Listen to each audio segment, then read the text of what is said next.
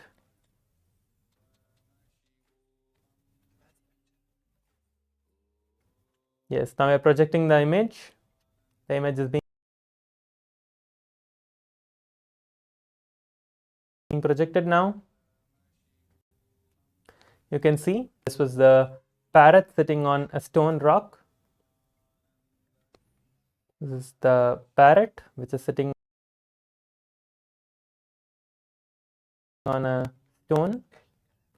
Green color parrot sitting on like a gray color stone.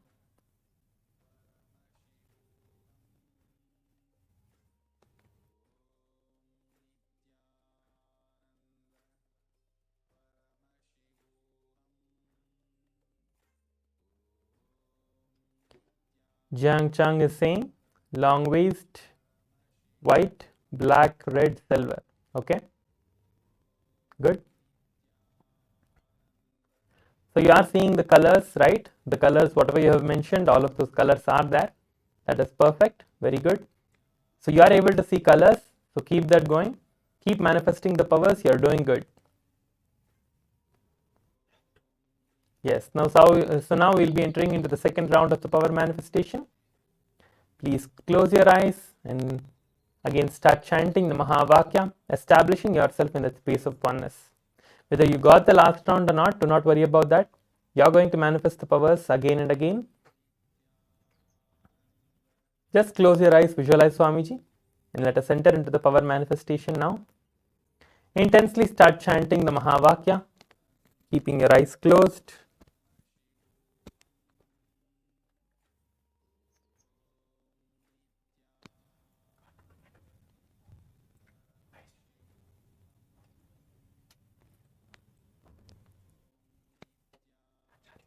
Chant the Mahavakya intensely. We are going to be projecting the next image. Keep your eyes closed and intensely chant the Mahavakya, visualizing Swamiji in your third eye. Just again request, Swamiji, please show me whatever is being projected, and chant the Mahavakya intensely. You do not have to keep asking, okay, Swamiji, please show me, please show me, please show me. You do not have to do that. Do not do that, because that is not the space of oneness.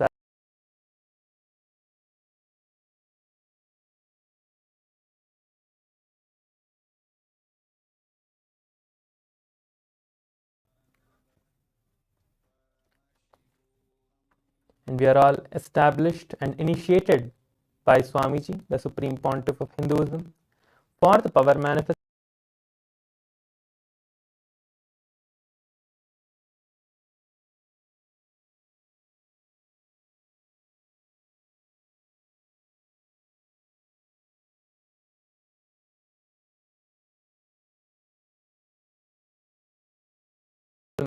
the powers. Manifesting powers is all about manifesting that space of oneness and powerful cognitions. So now the image is being projected. Go on.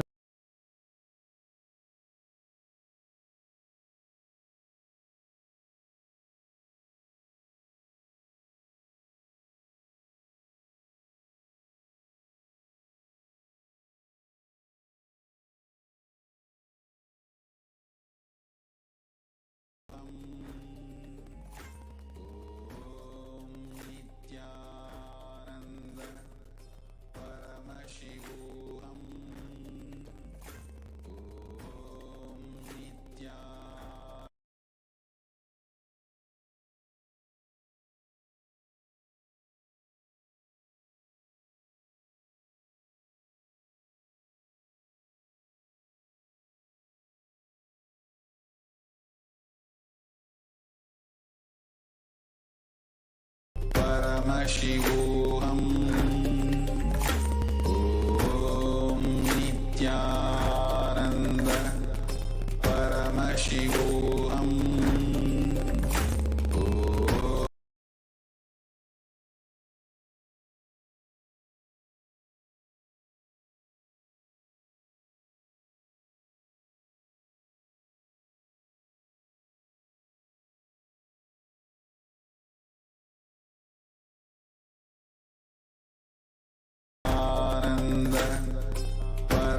Paramashivoham Om Nityananda Paramashivoham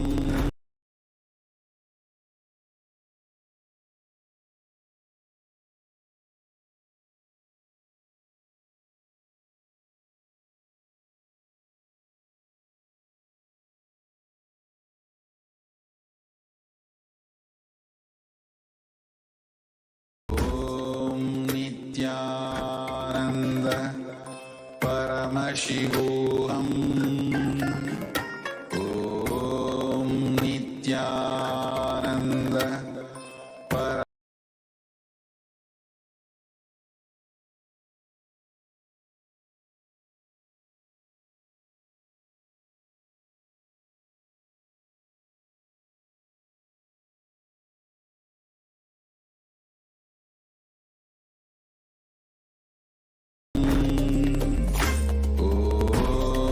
Nityananda Paramashivoham Om Nityananda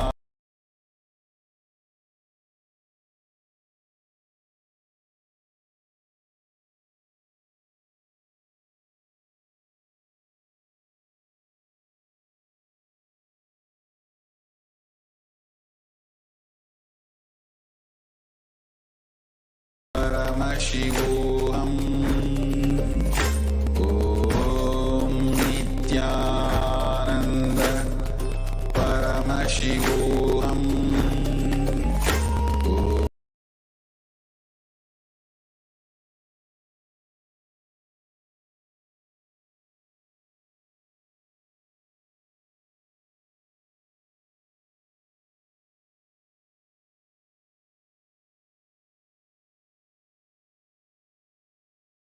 Nityananda Paramashivoham Om Nityananda Paramashivoham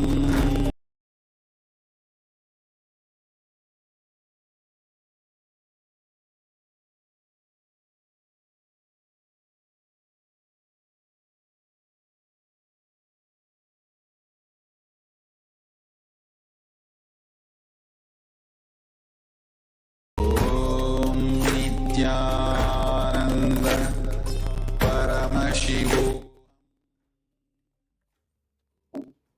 Yes.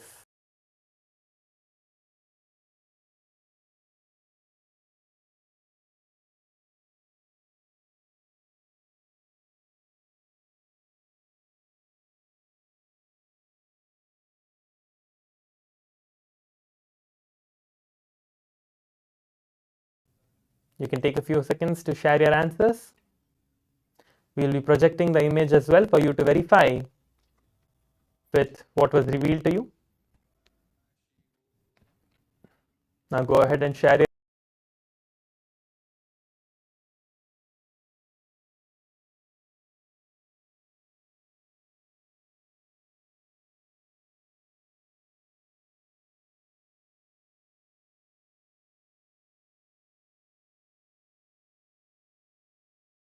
shapes, objects, whatever you saw, make sure to share it. Now the image will be projected. It is being projected now. The image is now being projected. Please go ahead and verify the revelation.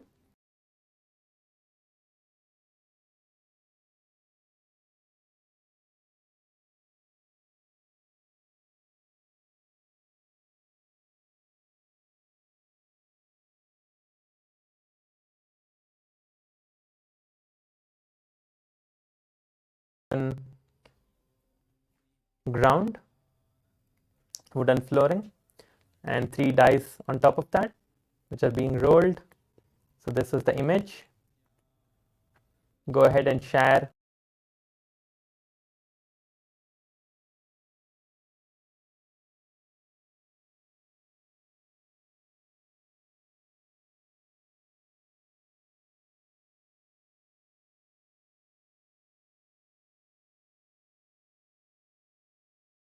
Manifestation.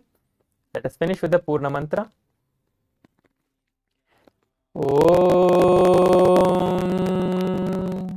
Purnamada Purnamidam Purnat Purnamudachyate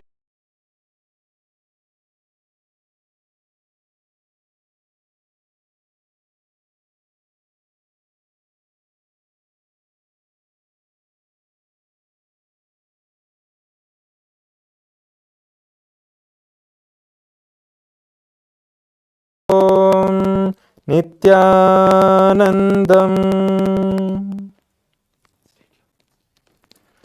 Stay tuned for the next session. We are going to be beginning the next session in a couple of moments. Stay tuned. Nityanandam.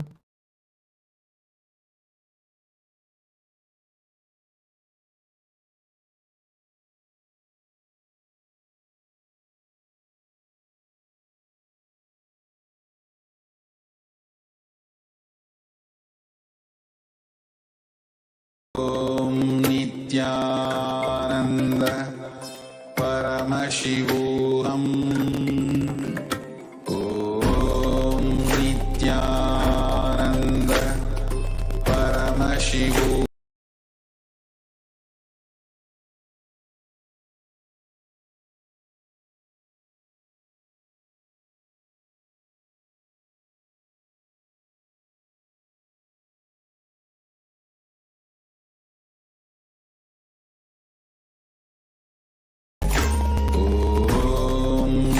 Nityananda Paramashivoham. Om Nityananda.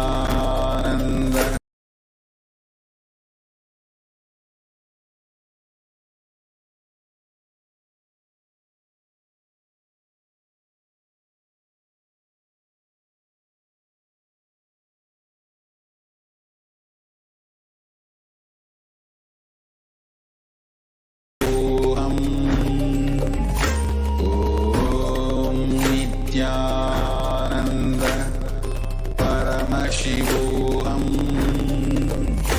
Om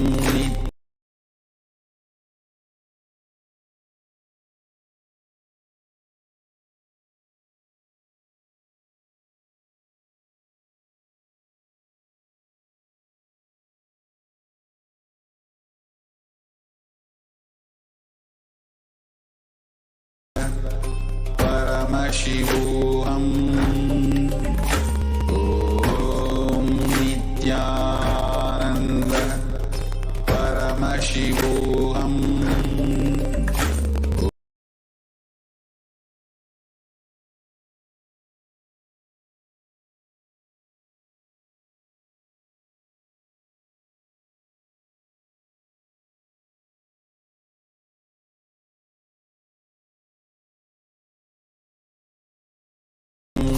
Nityananda Paramashivoham.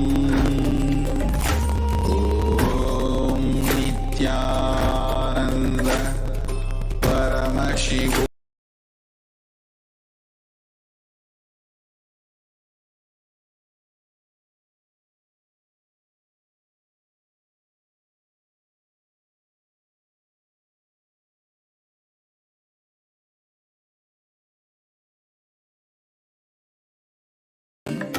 Om Nityananda Paramashivoham. Om Nityananda.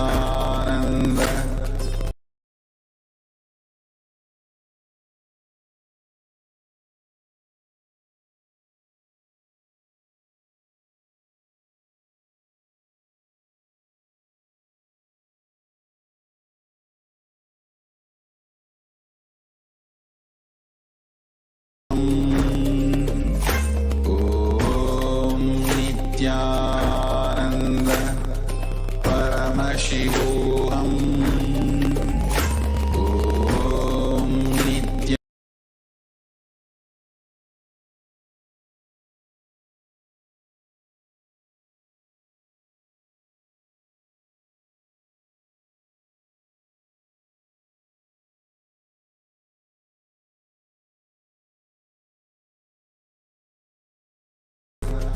Paramashivoham.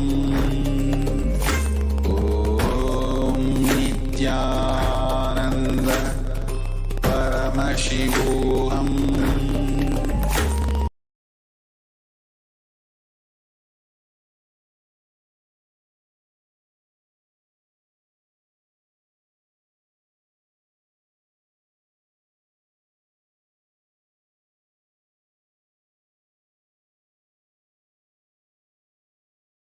Nityananda Paramashivoham Om Nityananda Paramashivoham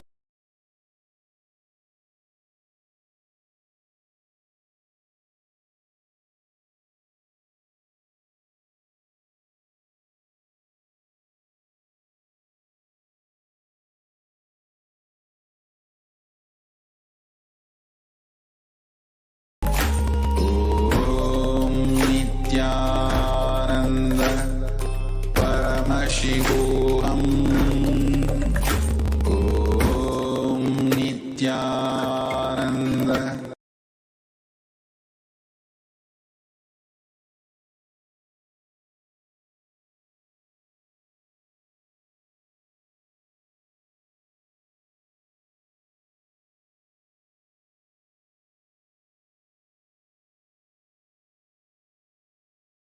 Om Nityananda Paramashivoham Om Nityananda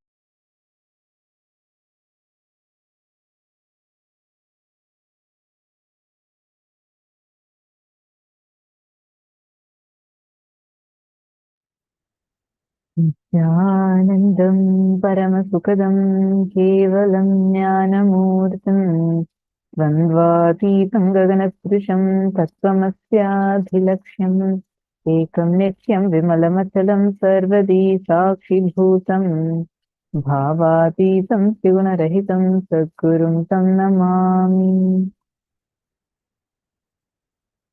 Nityananda, Nityananda to all the participants, every one of you.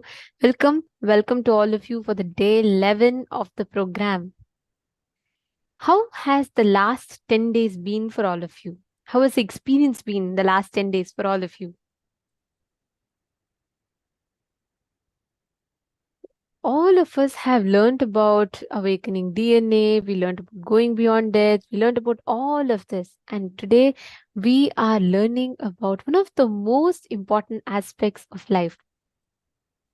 We are learning about what is leadership consciousness and how you can awaken the leadership consciousness in you. So we welcome all the participants, every one of you for the program today. And today you can expect to learn so many things. One of the most important things that I really enjoy today is Swamiji is going to be giving a very special initiation where we are going to be having the live darshan of KAILASA. You will be able to see KAILASA as it is right now.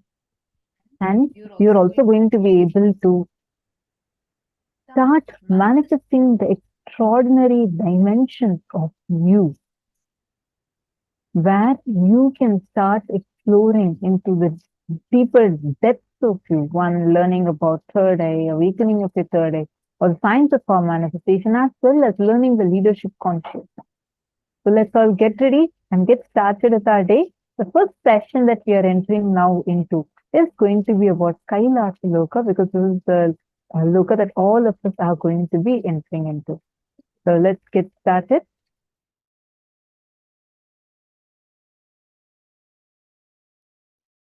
The unit of your life is your identification about you. How you perceive you is the unit with which you measure whole universe.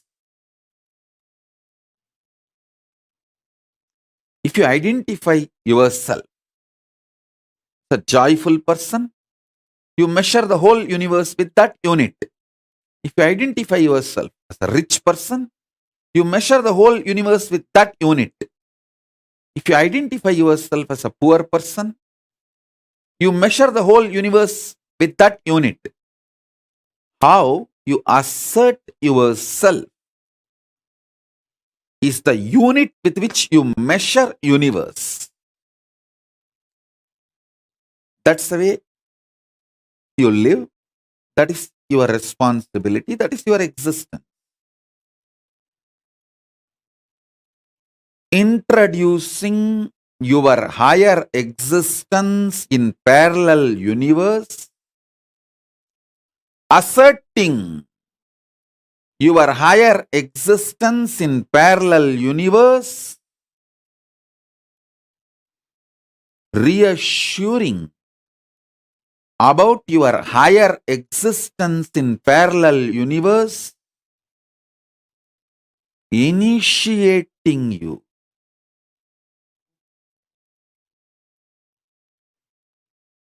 and giving you the experience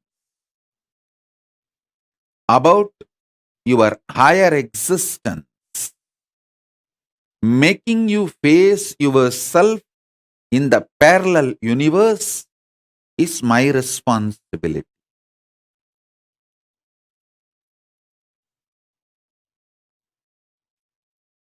So with this understanding, expand your cognition. You exist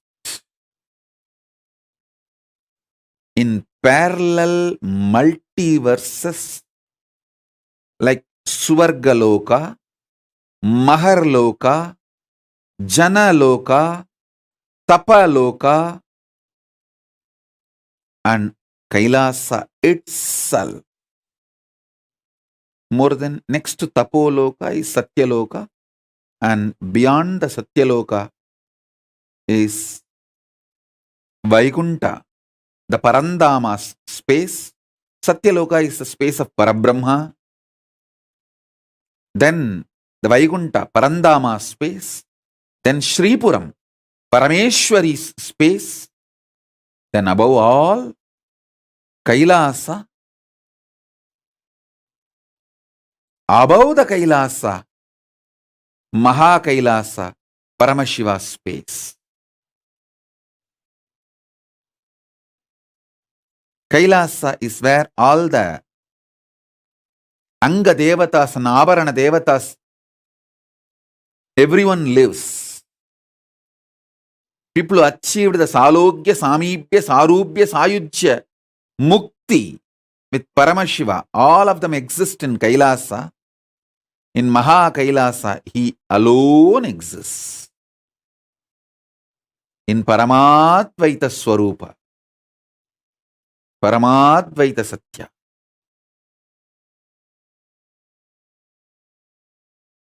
Sometimes people ask me, what's the difference between various states of consciousness and various planes of the universe? Understand?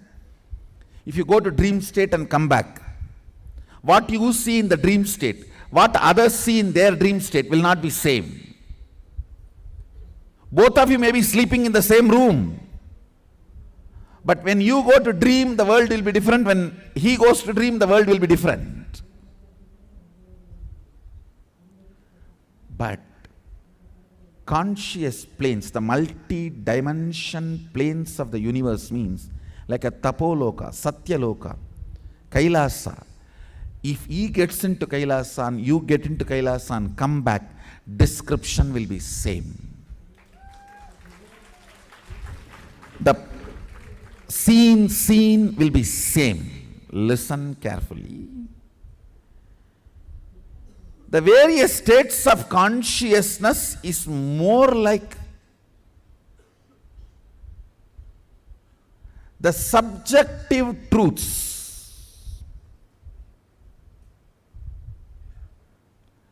Planes of the universe means subjective truth becoming reality in the universal plane. Understand? How now all of you experience the same in this Jakrat plane. This wall is same for all of you. This mic is same for all of you. The interpretations about the mic will be different. The knowledge about the wall will be different. Perception about the wall will be different, but wall is same. Understand? Truth is same. The facts you derive will be different.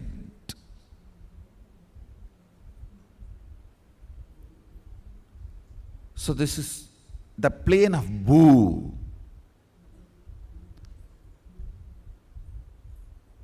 If you enter into the planes of Swa, Tapa, Satya, exploring those planes through the various states of consciousness, I should say, if we need to send a rocket to Mars, the fuel we need to fill is states of consciousness. If we need to reach Kailasa, we need to fill our being with Turyatita. The fuel is the states of consciousness.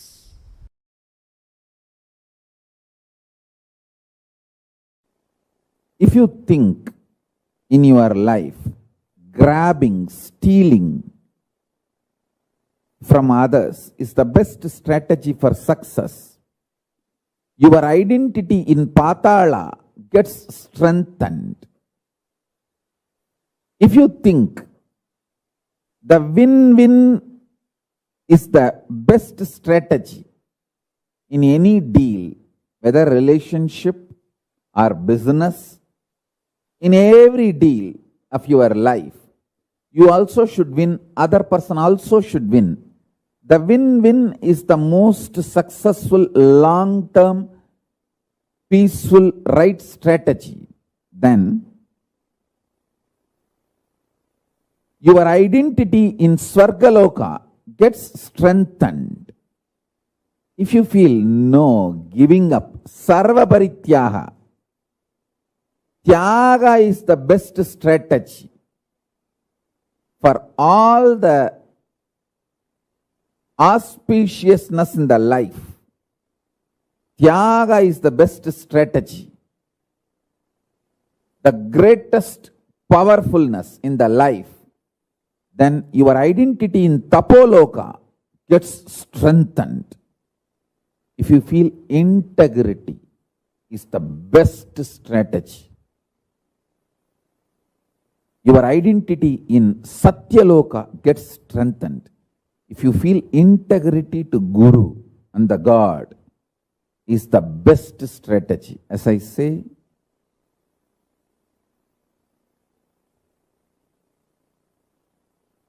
Paramashiva revealed many times, the manifest form of Paramashiva is Guru, unmanifest existence of Guru is Paramashiva. State of Guru is Paramashiva. Statement of Paramashiva is Guru. Statement of Paramashiva is Guru. State of Guru is Paramashiva. Avyakta of Guru is Paramashiva. Paramashiva's Vyakta is Guru. Manifest component of Paramashiva is Guru. Unmanifest existence of Guru is Paramashiva. Understand? The extraordinary powerful existence,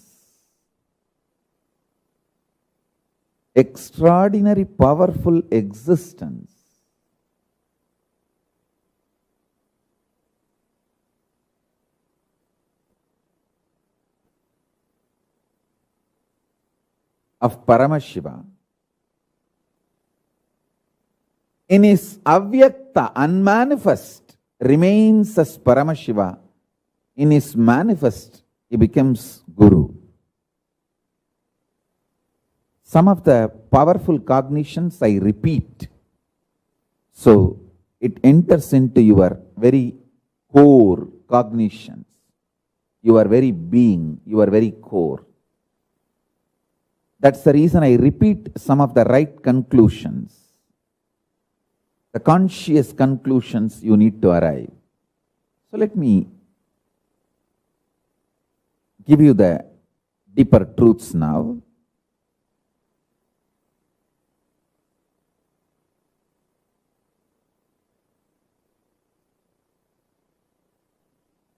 Level by level, understand about your body.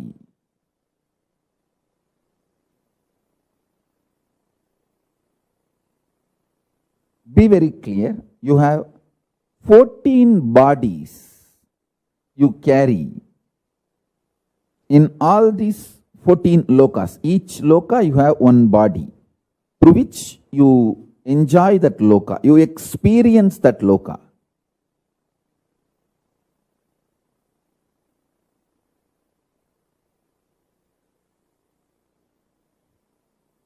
Actually, the body you carry is the base from which you enjoy that loka. So the body you are carrying now in this Bhuloka, where you are sitting and listening to me, this body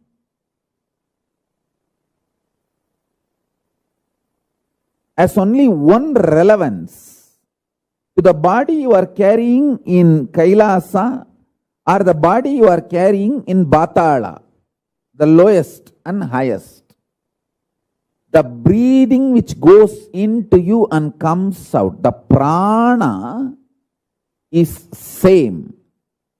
The prana which goes into your body, in this body you are carrying,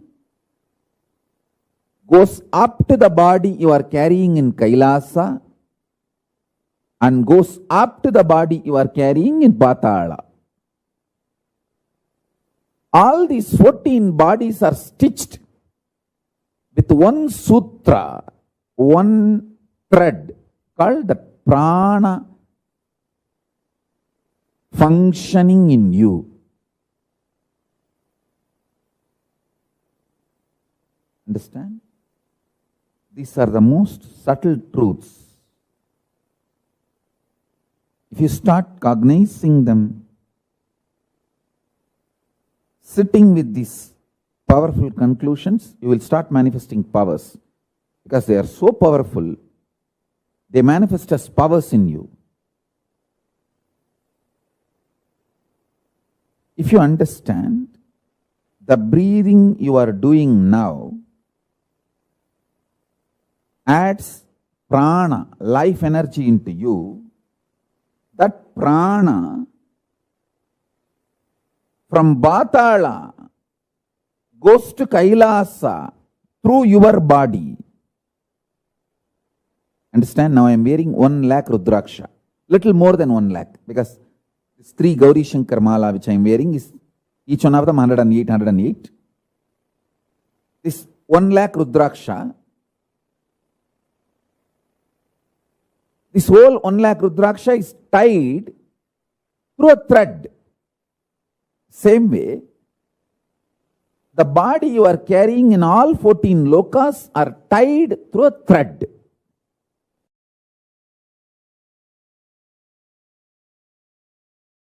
One of the important point is Kailasa does not have a gate. It neither has a gate nor has a door. It is an open, free entry for all. There is no qualification, predetermined condition for Kailasa. Only in Indraloka, Brahmaloka, Vaikunta and all the qualifications, only Devatas can enter. Like that, many qualifications. But in Kailasa, Bhuta, Preta, Pichacha, all kinds of people are allowed, free. Some Bhutas make even Paramashiva run around. He is such a Bolenatha, he opens himself for all, and this bloody Bhasmasura goes and takes the boon that on whosoever head I put my hand, and they should be burnt to ashes. How can Shiva be burnt to ashes? But this fellow tries to play game with Shiva. Using the same boon he got from Shiva, Paramashiva plays the game just to prove that his boons are real. Just for that, he also runs around and tries to show the drama. Not that he has to save himself from Bhasmasura. How can fire be burnt? But he has to prove that the boon he gave is really, really real. Bhasmasura should feel job satisfaction that he did tapas and he got the boon. So just for that, to keep that principle alive, he also tries to run around, and then Vishnu comes and burns the Bhasmasura. All of you know that remaining story. Even that kind of fools get free entry. That's all I am trying to convey. Understand? One of the greatest blessing I had in my life was I was literally, really in love with Arunagiri Yogishwara, my guru, when I was listening to him. When I was listening, I was really in love with him. There was no calculation, maths. All I know is I am blessed even to get this space with him. Over.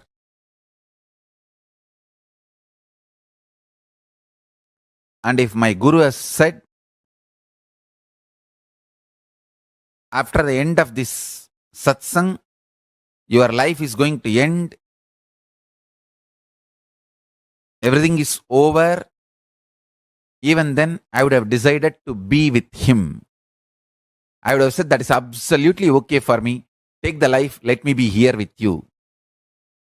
I was ready to pay my life to have that one sitting with him. I was very clear. My life is too small to pay for his presence. I was absolutely clear. If he demands my life, I will, without even having second thought or any maths, I'll just give him. Because I know the logic with which he was functioning is worthy of paying millions of lives. Understand?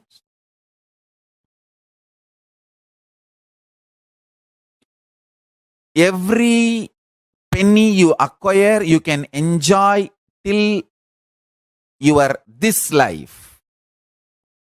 Every powerful cognition you acquire, you can enjoy as long as you exist. Accumulation of powerful cognitions is the most important life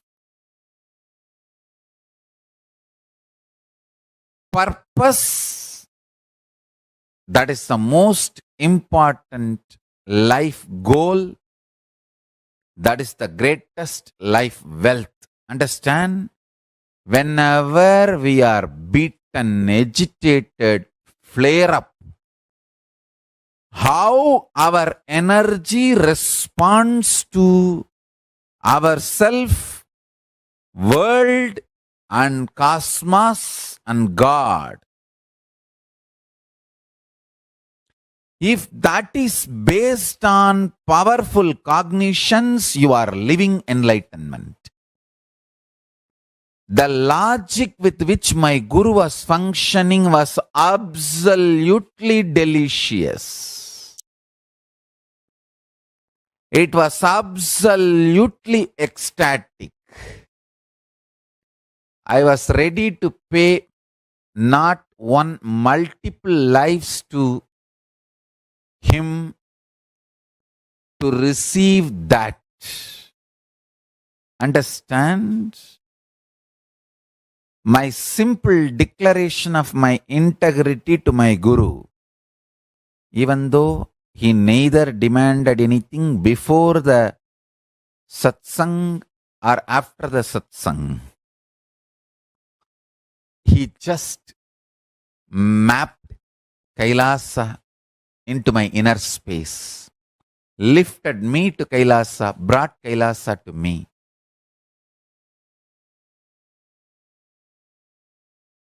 I literally do that to all of you now. I lift you all to Kailasa and bring Kailasa to you. Listen. Listen intensely. You can have 1,000 reasons why you should be integrated. You can have 1,000 reasons why you should not be integrated.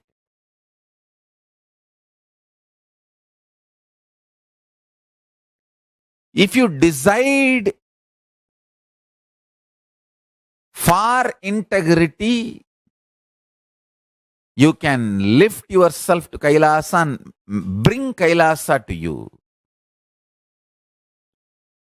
It is all about your simple decision. That's all.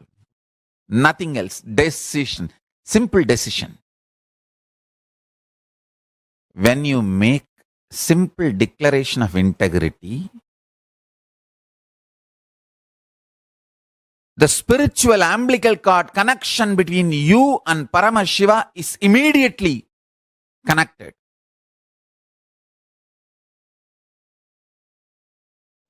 First truth. Tell Paramashiva, I know you are real. Second truth. Not only Paramashiva is my first priority, he is the only priority. Third truth. Let my independent intelligence, consciousness, my will to feel good, bad, right, wrong, my individual soul exists only as extension of Paramashiva. Let me think what Paramashiva wants.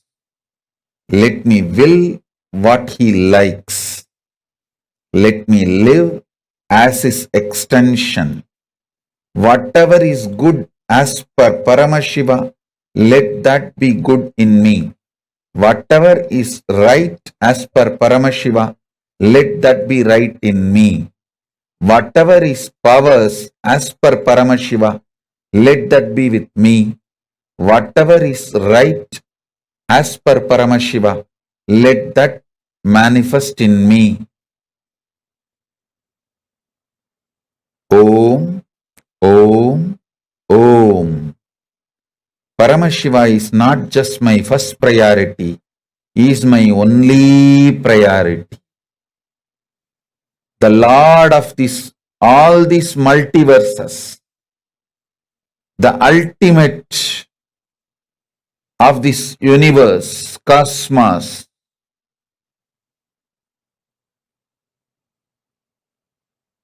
Om. Let Paramashiva's activism manifest in me. Let me breathe only the way he wants. Let me think only the way he wants. Let me live only the way he wants. Let me desire only the things he wants. Let me enjoy only the things Paramashiva wants. Let me live only the way Paramashiva wants. Let me manifest only what Paramashiva wants. Let me attract only what Paramashiva wants. Let the activism as defined by Paramashiva manifest in me. Let intelligence as Paramashiva wants happen in me. Let wealth as Paramashiva defined happen in me. Let life as Paramashiva defined happen in me. Let health as per Paramashiva happen in me. Let breathing happen as per Paramashiva in me. Paramashiva, is the only priority. Let Paramashiva be the only priority. Oh, let the inhaling happen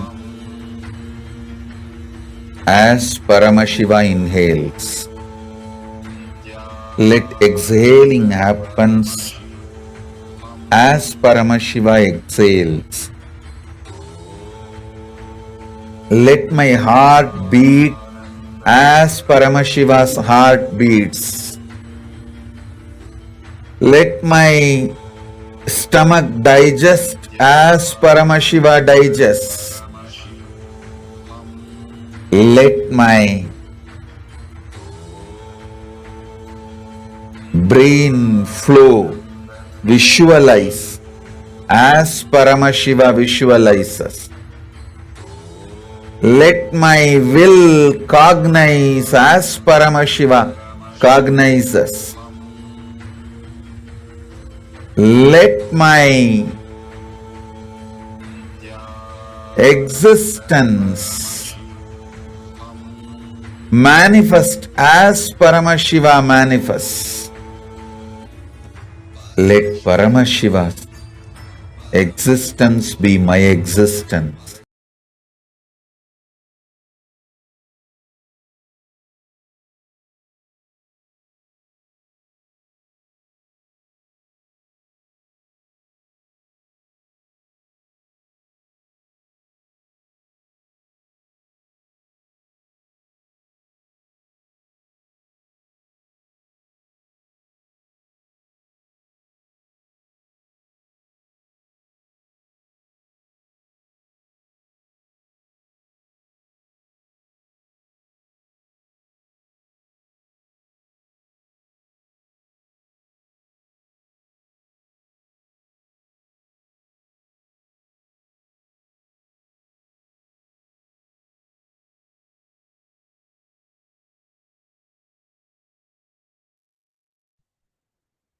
So today traveling to KAILASA is going to be the direct gift from Swamiji.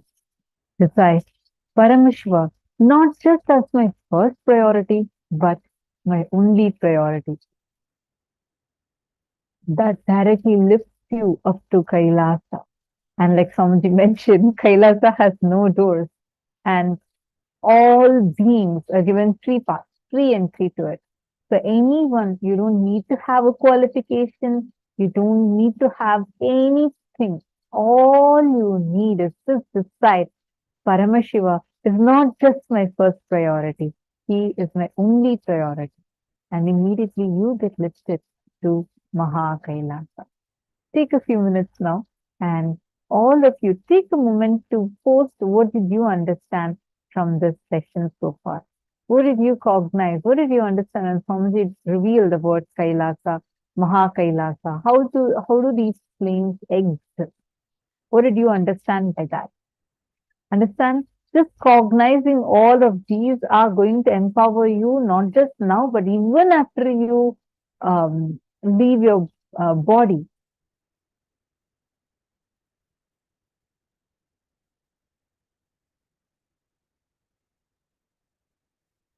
Please take a few minutes and post your understanding.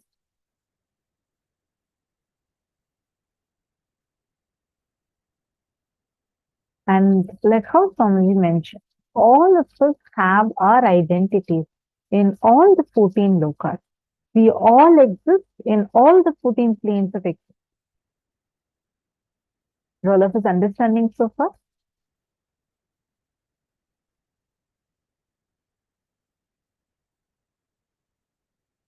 All right. Now this is the 14 lokas.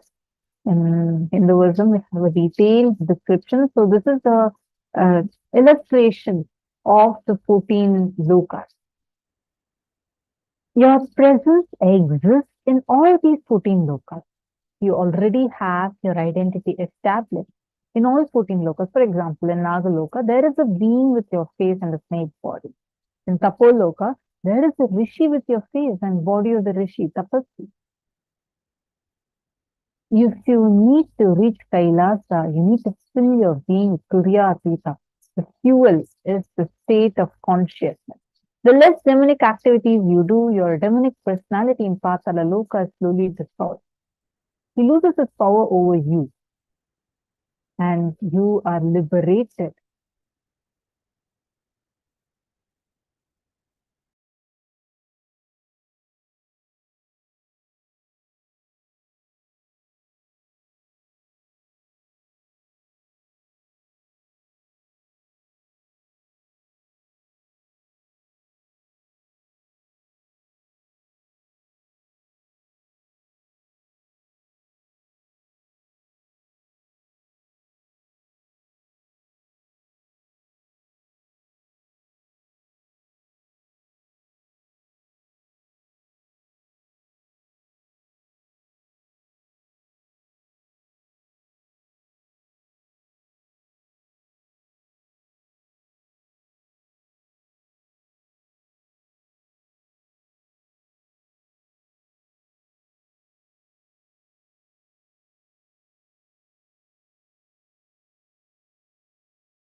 Understand, you have the freedom to strengthen your identity in any of these lokas, just like how we were discussing right now.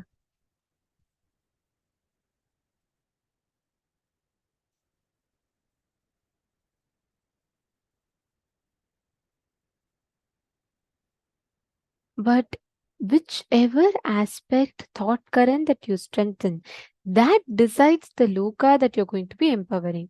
If you constantly strengthen the thought current of grabbing, or if you constantly strengthen the thought current of low, like incompletion based, you will just go to the patala and the lower lokas. If you are strengthening feeling connection based thought current, you will be going to Kailasa. Actually, Swamiji describes very beautifully. Kailasa is one of the most unique aspects of Kailasa is like how you see right now when you see the sky. We all see bright stars and dark sky, correct? Yeah. But in Kailasa, the most interesting part is you will see the whole sky will be golden. Everything in Kailasa will be so golden that the stars will appear to be like, dark dots on the sky. So it'll be completely different, completely the other way around from what we see. See, please understand the happening of Kailasa. You will be able to experience the whole Kailasa Loka, the manifesting of Kailasa in your inner space. When you just meditate on the Kailasa Loka, you will experience the happening of Kailasa. Actually, we'll take you all through a very beautiful process, just a 5 minutes, very quick process where you will hear Swamiji himself explaining, or I should say defining what Kailasa Loka is. And when you unclutch, you enter into Kailasa. When you unclutch, you just enter into Kailasa. The moment you decide out of your feeling connection that Swamiji, you are my only priority in life. Paramashiva is my only priority in my life. Let my independent intelligence, consciousness, my will to feel good, bad, right, wrong, my individual soul exists only as an extension of Paramashiva. Let me think what Paramashiva wants. Let me will what he likes. Let me live as his extension. That one declaration will give you the experience of Kailasa. See, understand, Swamiji is going to be defining a very beautiful explanation of what Kailasa is like. So let us listen to that now and let's prepare ourselves for the process.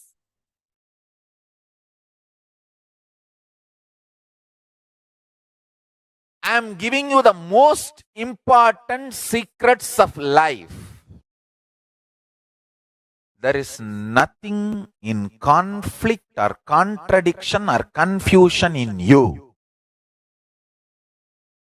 If you want to do the best things of your life or the worst things of your life, both dimension,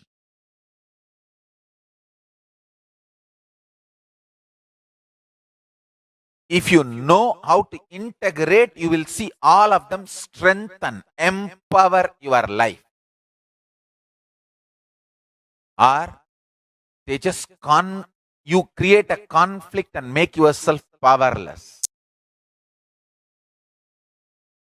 Becoming powerless because of your multiple thought currents or becoming powerful because of your multiple thought currents is your choice.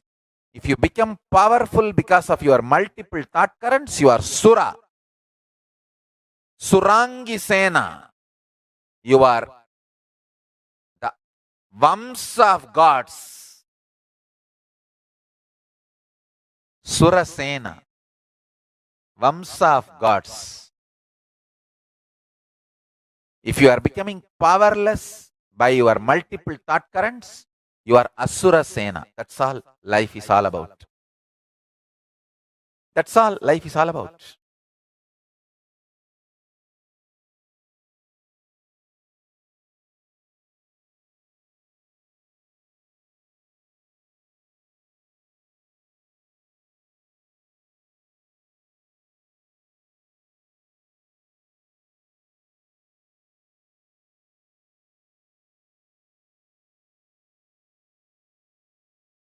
Just sit straight.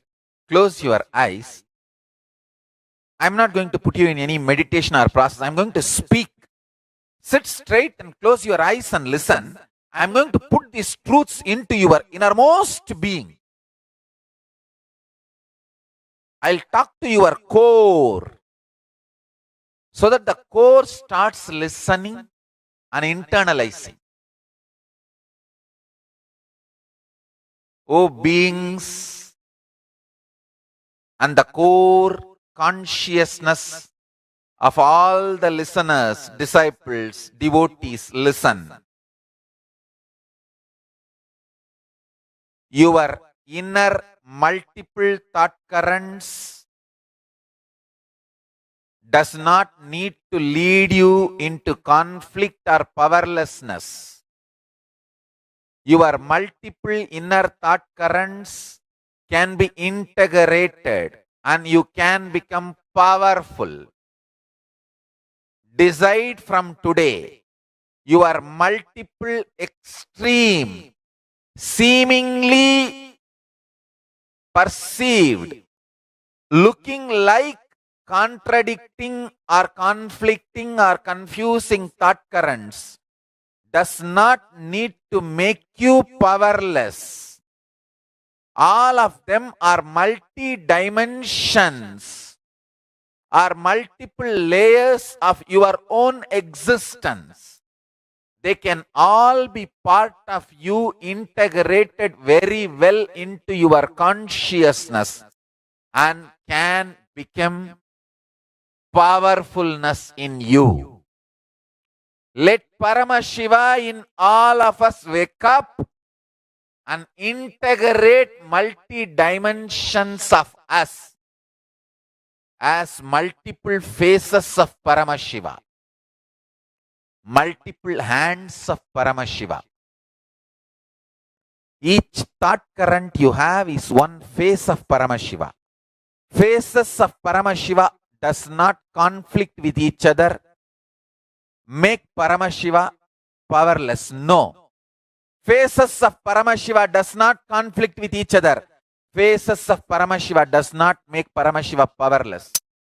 Multiple faces of Paramashiva makes Paramashiva powerful.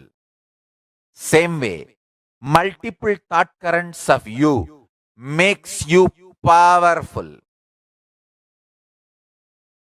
Multiple ideas of you, multiple thought currents of you,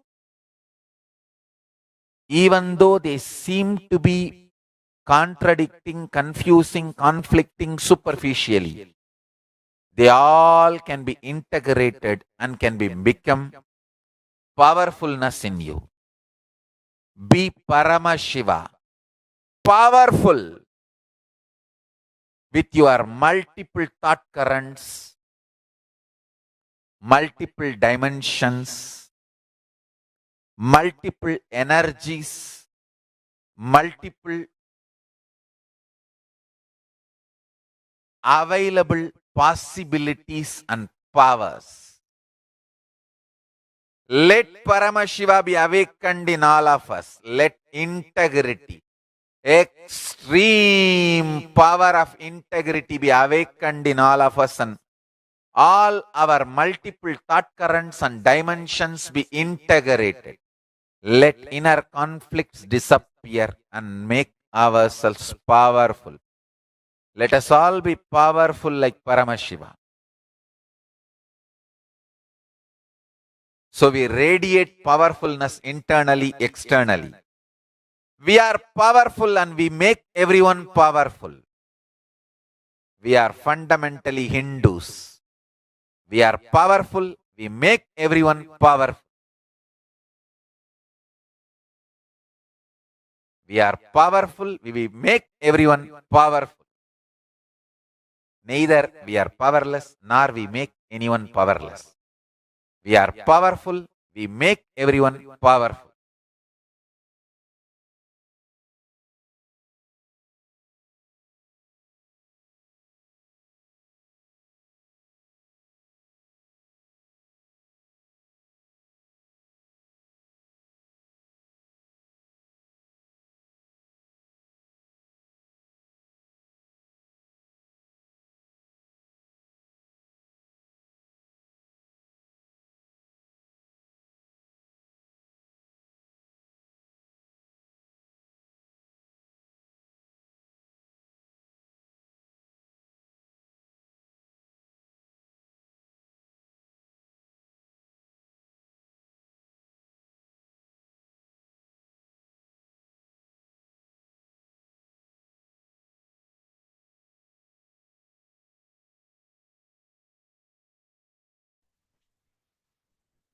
Now, let's enter into the power manifestation session. Every time that we do power manifestation, we are touching that highest space of Maha Kailasa, that space of Paramadvaita, where there's nothing exists. Even the idea of Paramashiva separate, Swamiji separate, no longer is there. There is only the pure space of oneness. From that space is where the power manifestation entirely manifests. Now, for the first round today, we are going to be starting with the power of third eye reading, the powerful form of Tripurantaka Murti, where he just opened his third eye. That is what we are going to be experiencing, starting with the power of third eye reading. What you're going to be doing is blindfolding your eyes and reading something that is projected on screen for you. What is most important is understanding the powerful cognition. The paper, the words on the paper, everything that you perceive is actually not separate from you. It is our perception that separates it. But in the truth, in the reality form of it, it is actually in the space of pure oneness with you. So you are the one that is the letters on the page, that is the page itself, that is the screen itself, the words, the colors, the images on the screen, and the person reading it and the blindfold that's blindfolding you. So this is how you're going to be manifesting this power of third eye reading. Let us see the Shastra Pramana, where Paramashiva himself reveals what the science of third eye reading is all about. This whole power where you're going to be reading blindfolded, it's just one manifestation of the third eye. Now, why do we want to do it? It's not like we're going to be doing something by reading with our eyes closed, but you're going to be experiencing the higher reality. That is what is possible through your third eye.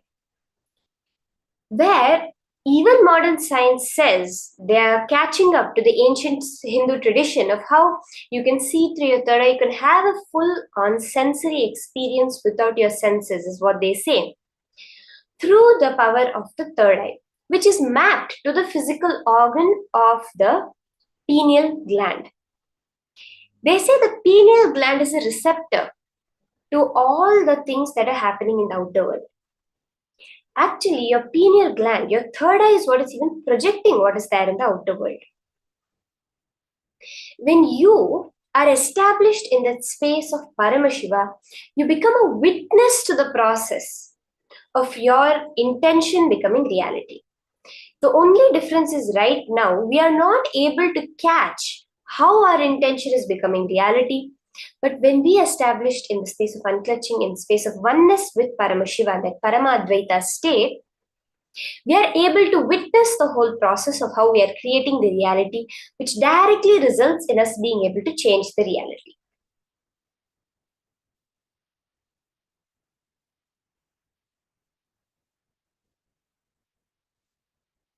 The various levels that Swamiji has given, where we can start with colors, we can start with lines, shapes, ultimately being able to see anything itself, which is like, as you see your reality now, you'll be able to see it with your eyes completely blindfolded.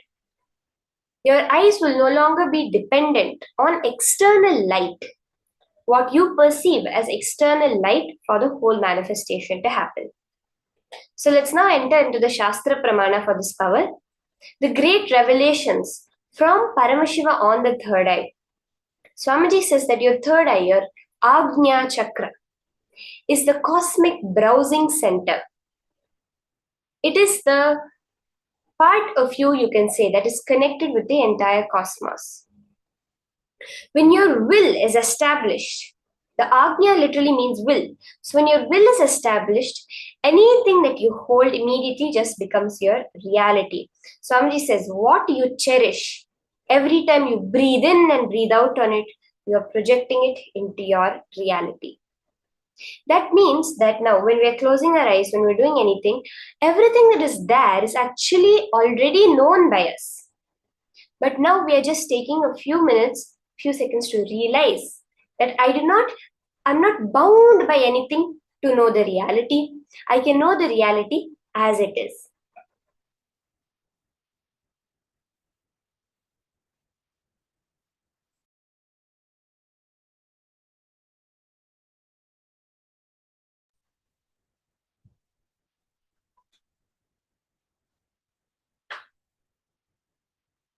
The Agnya, or the third eye, is the command center for your being to connect to your highest consciousness state, divinity, Paramashiva himself. Through this communication, the human ability expands and expresses in the form of various powers.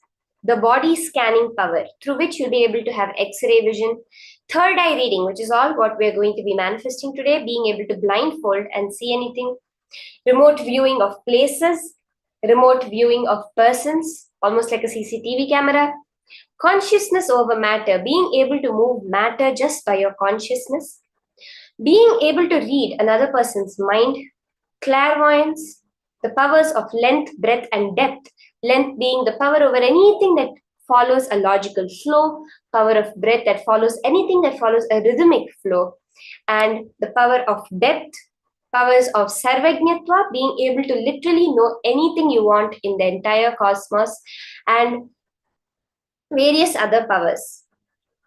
The Shastra Pramana for the power of third eye is from the Vijnana Bhairava Tantra, Sutra 34. Kapalantarmanonyasya tishthanmilitalochanaha kramena manasodadhyat lakshaye lakshyamuttamam. Bhagavan Paramashiva reveals, By fixing the mind on the inner space within the crown center and sitting stably without any movement, having the eyes closed, Tishthanni Litalochana, in succession by that stability of the mind, Dardhyat, the Manasa Dardhyat, and inner space through the power of the third eye, one directly sees the ultimate goal, Lakshyam, by having the vision beyond the sight that reveals any object place attaining the space of oneness with the source, Paramashiva. Just by fixing your inner space without any movement, meaning without any internal movement or external movement, without the movement of the inner space, which is the most important, the thoughts that are constantly distracting you and creating movement, without that, when we are established, we are able to see anything we want in this universe.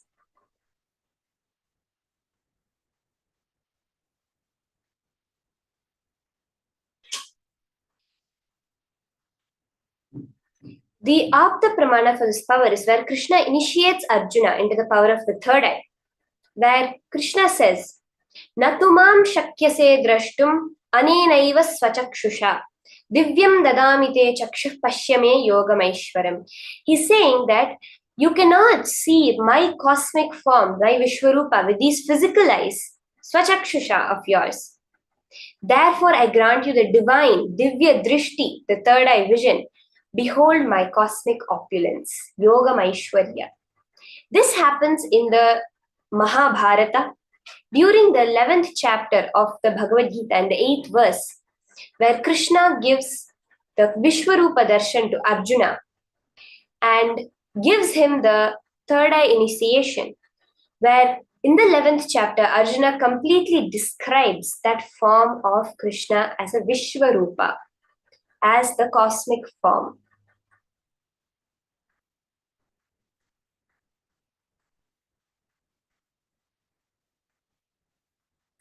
Swamiji himself, the Supreme Pontiff of Hinduism, describes his first experience of this third eye power. In Swamiji's own words, the first experience was that I was able to see everything around me, above me, the whole 360 degree, 10 directions, below me, everything. I realized not only I was able to see, I was able to feel, experience. I felt that the skin of the stone on which I was sitting and the skin of this body both carry me equally. I exist in both equally. The air, the breeze, the setting sun, rising moon, the whole Arunachala hill, all the plants, bushes, shrubs, trees, everything just became so alive. The idea something inside, something outside was lost. First, I was able to see all the 10 directions. The next moment itself, I realized that not only I'm able to see, I'm able to experience all of that as me. This is so powerfully how Swamiji describes when seeking consumed him. When seeking had completely overpowered Swamiji and he was absorbed into the seeking, the whole power manifestation experience of being able to see the 360 degrees manifested. Now we are all going to also be manifesting this power of third eye reading. So many times we have heard the experiences of people who have seen the power of the third eye. Sometimes it appears as vision. Many times it comes as sounds, feelings, just a click, a sudden momentary click. And I remember one time when I was doing the power of third eye and I was walking in a certain area. And usually when I was doing the third eye, I used to see everything as, I was seeing everything as it is. Like if my eyes are open, how I see it, I would see it with my eyes closed the same way. Suddenly, as I was walking amongst a crowd with my blindfold on, everything disappeared for me. But at that moment, it clearly appeared to me just my next step. When I took the next step would appear. That is how many times the manifestation happens. Because as we learn, right, the whole universe functions in a fractal nature. When you get the first thing that Paramashiva is showing you, that you are witnessing from Paramashiva, go within that. Don't try to move that away and see the next thing. Go within that and you will get the further words coming up. So are we ready? We are going to start this power of third eye reading.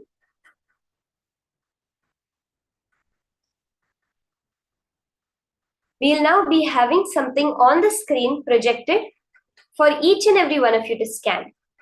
So first, can I request all of you to tie your eyes? You can put on your blindfold.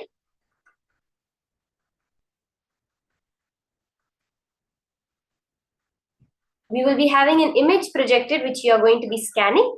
But first, let's all ensure we are blindfolding our eyes.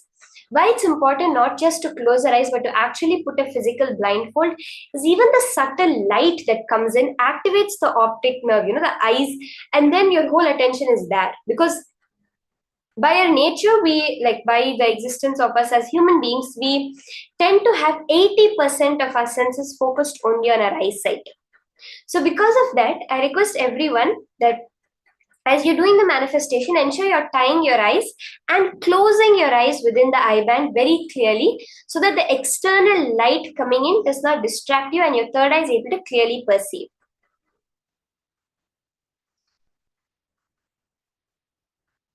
Okay, so let's start now. I hope all of you have blindfolded yourselves completely.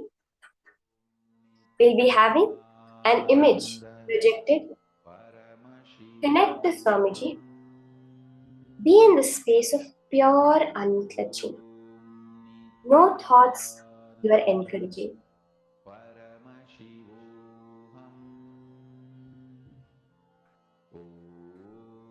Chant the Mahavakya intensely.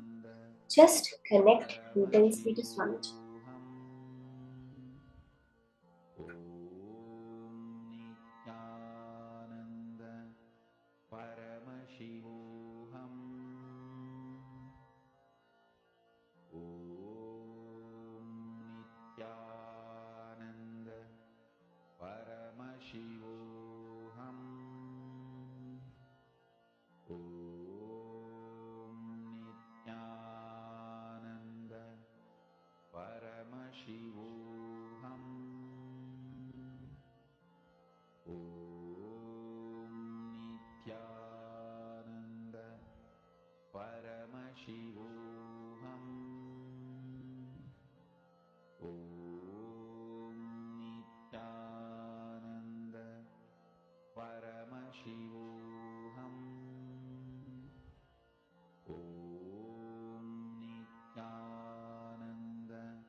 Slowly relax.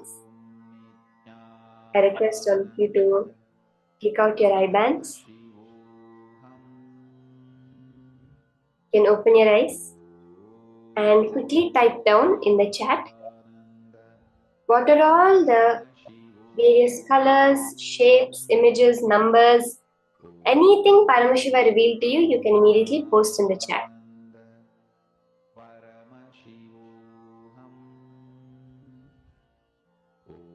Can I request everyone to take a few minutes and post your answers?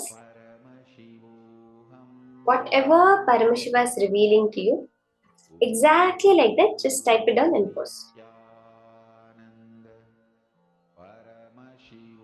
Mana fan has posted.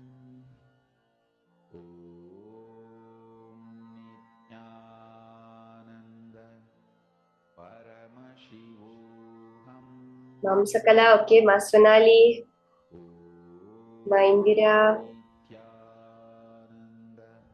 Let's have everyone finish posting the answers and then we can switch and see the answer slide. What it is that we scanned or shown while you were reading through your third eye.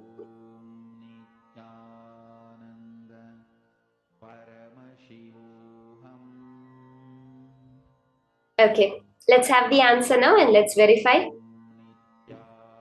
what all we all saw. So the answer, this is the image that was projected to all of you. The scenery, the sunlight, the hills, the river, the greenery, the white trees, Ma Sadashivamayi. You saw trees, light. Ma Yaninpu, you saw white and blue. 3 triangles. Golden. Wow, we have so many people who have seen the colors, been able to catch the colors, that blue sky, yellow.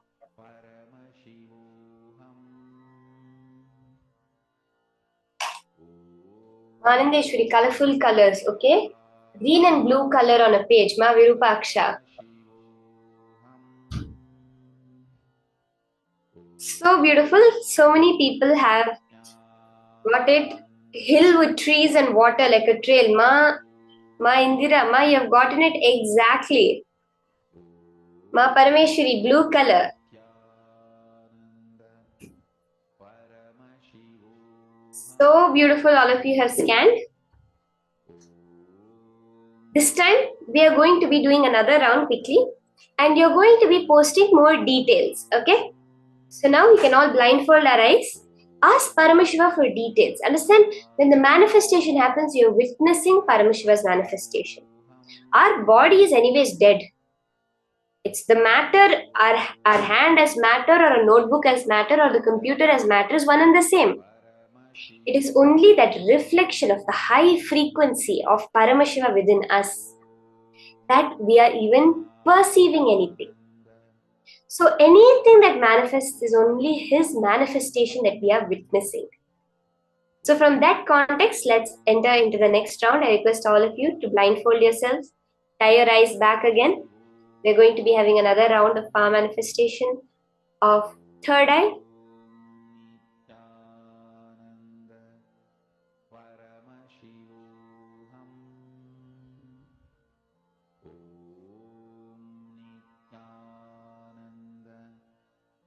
Okay, so if we're all blindfolded, let's have the answer. The slide that we're all going to be scanning through our third eye now, projected on screen. Now, intensely connect to Swamiji, to Paramashiva, Shant Mahavakya, and exactly scan whatever Paramashiva is revealing to you as the image on screen.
Okay.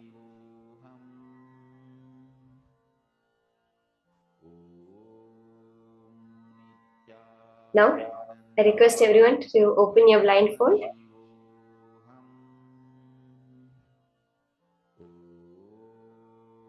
And all open your eyes and post.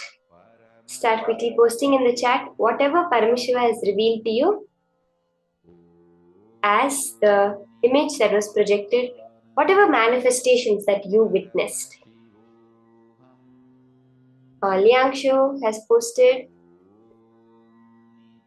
Majwanhua. That's all. Post whatever Paramashiva revealed in detail. In this round, I want everyone to post more details that Paramashiva revealed. Exactly as far as you can, describing.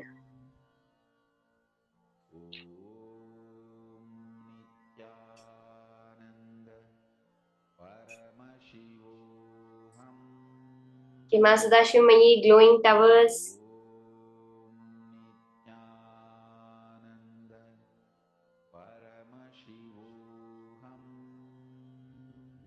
It's all post. Okay, let's now see the answer for this round. What was the image? The photograph that was posted. It was this beautiful painting of a temple that you can see right now with fully greenery. If you saw trees, greenery, many trees in a forest, ma Heidi Shlak. That's awesome, ma. Temple, light coming and going, ma Sonali Das Gupta.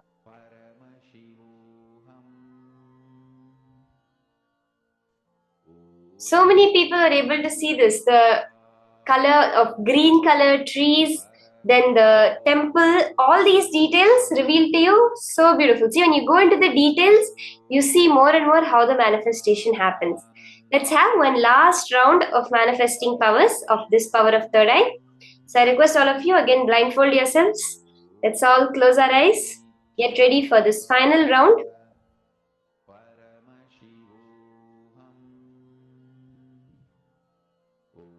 Yes, just ensure there's no external light coming in, that you're completely blindfolded.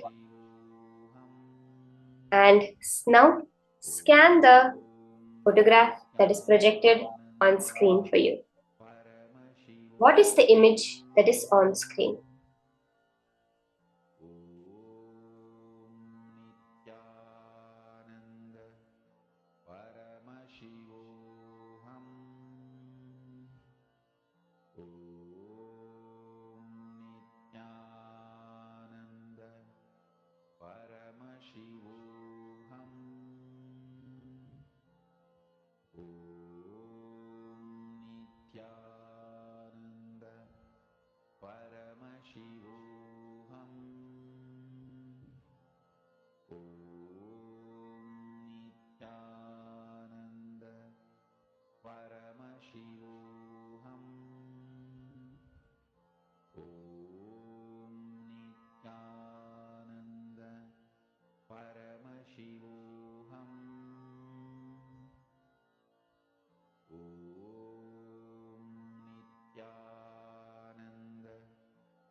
Yes.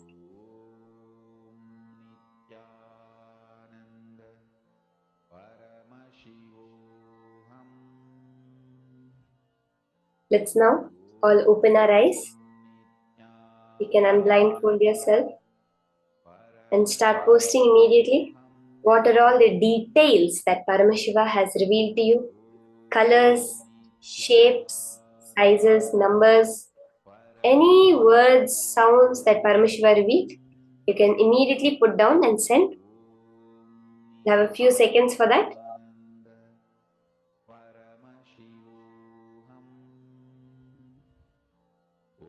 Ma Inishi, blue and green trees. Okay, thank you, Ma. Ma Maheshwaramaya. Many people are starting to post. Okay, Ma Angel Lee.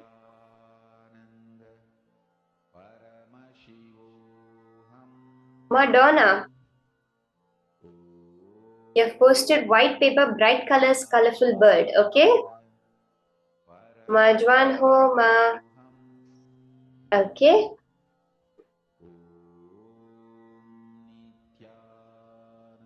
Okay, let's verify the answer now. Let's see what the image was that was projected on screen.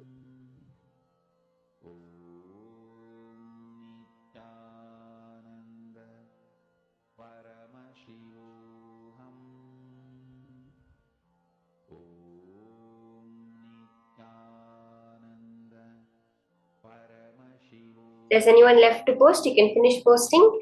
We will now be verifying the answer. What was the image that we were all scanning through our third eye?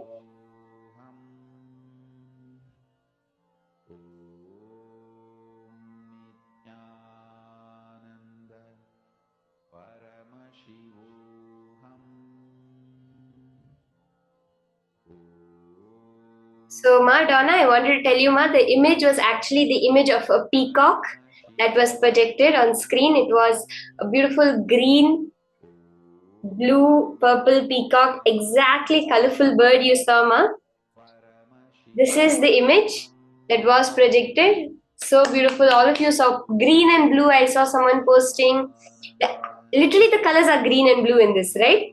So beautiful. So many people just catching that space of Paramashivatva. Every time you see anything through your third eye, you have to remember and reinforce that it is manifestation by Paramashiva. You are touching that space of your true nature for 9 seconds, Swamiji says, for any power manifestation to happen. So even if you've gotten one color right, it is Paramashiva, it is Swamiji who you have become in that moment. That same thing we are holding for 9 seconds for power manifestation, if you hold for 21 seconds, becomes the space of enlightenment where you never return back. So many people posted blue and green. My Ainishi, you posted it exactly. So now we'll be entering into the next session. More deeper revelations on power manifestation, what exactly it is, and Swamiji says power manifestation is the royal way to oneness. Let us now listen to these higher powerful cognitions from Swamiji himself.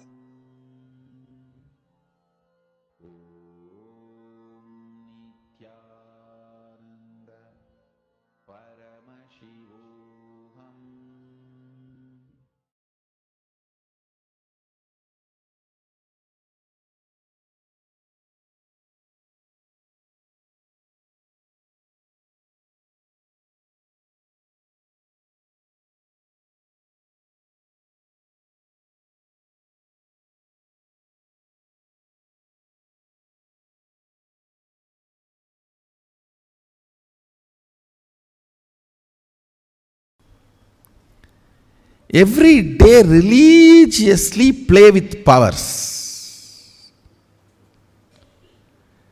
Playing with powers means what?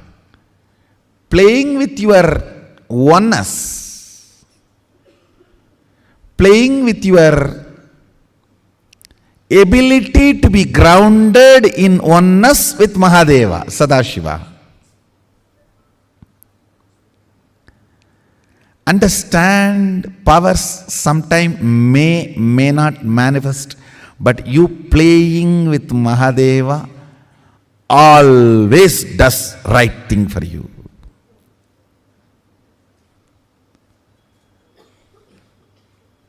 That's the best thing for you. Sometimes the food you ate will be digested, sometimes may not be digested. That does not mean you will stop eating.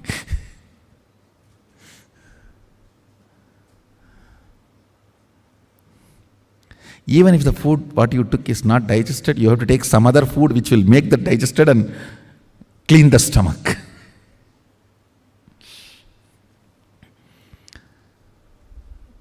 Some people ask me, what is the solution for power not manifesting? Solution for power not manifesting is power manifestation. That's all.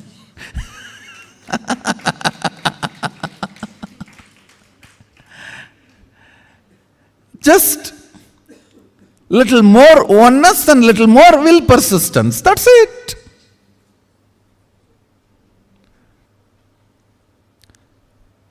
Power manifestation will automatically make you integrated. Man with $1 billion will not lose his integrity for a penny on the street. Law of life. Understand? Law of life. Integrity is a law for the poor man, moral for the middle class man, way of life for a rich man. I am not talking just in ordinary money sense. I am talking from the sense of powerfulness. Integrity is the law to be enforced on a powerless poor man. It's a moral to be taught for a middle class man who faces ups and downs. It's a royal way of life. Raja Vidya for powerful being. So all your energy, your effort, your will, persistence should go on power manifestation. So naturally, your idea about you will be raised. Understand? You just need to feel all the time you are Harry Potter. Means we can create a new word, Harry Potter.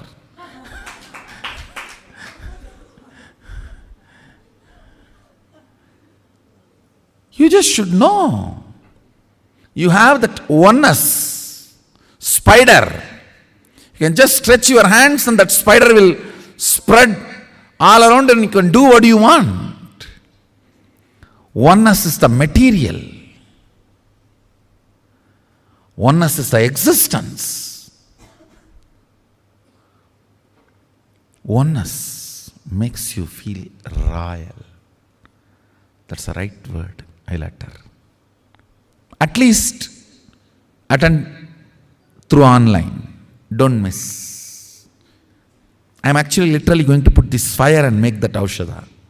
What I take out of my body to settle my body, if I put that in your body, you will go up. That's all. So that's a simple logic. What I am taking out of me to settle me, I'm going to put it in you to raise you. That's it. That's exactly I'm going to put it in the Paramashivoham Aushadha.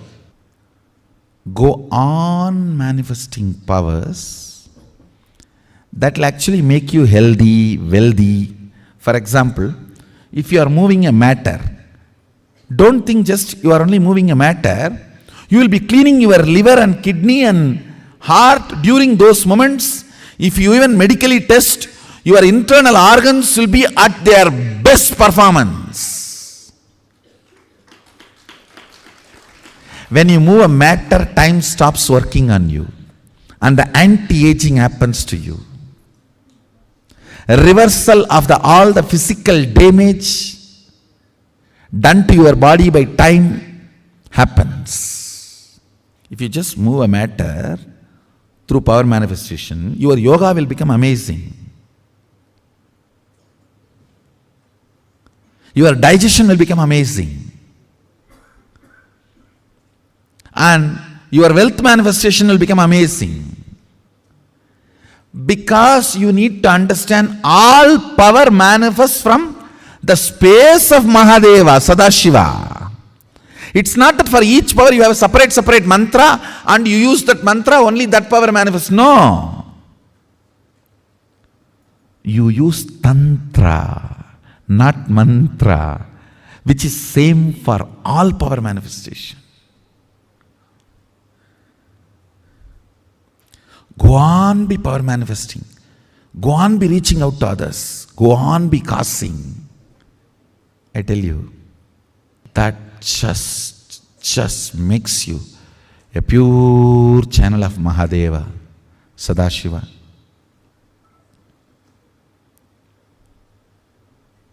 That makes you a pure channel of Sadashiva.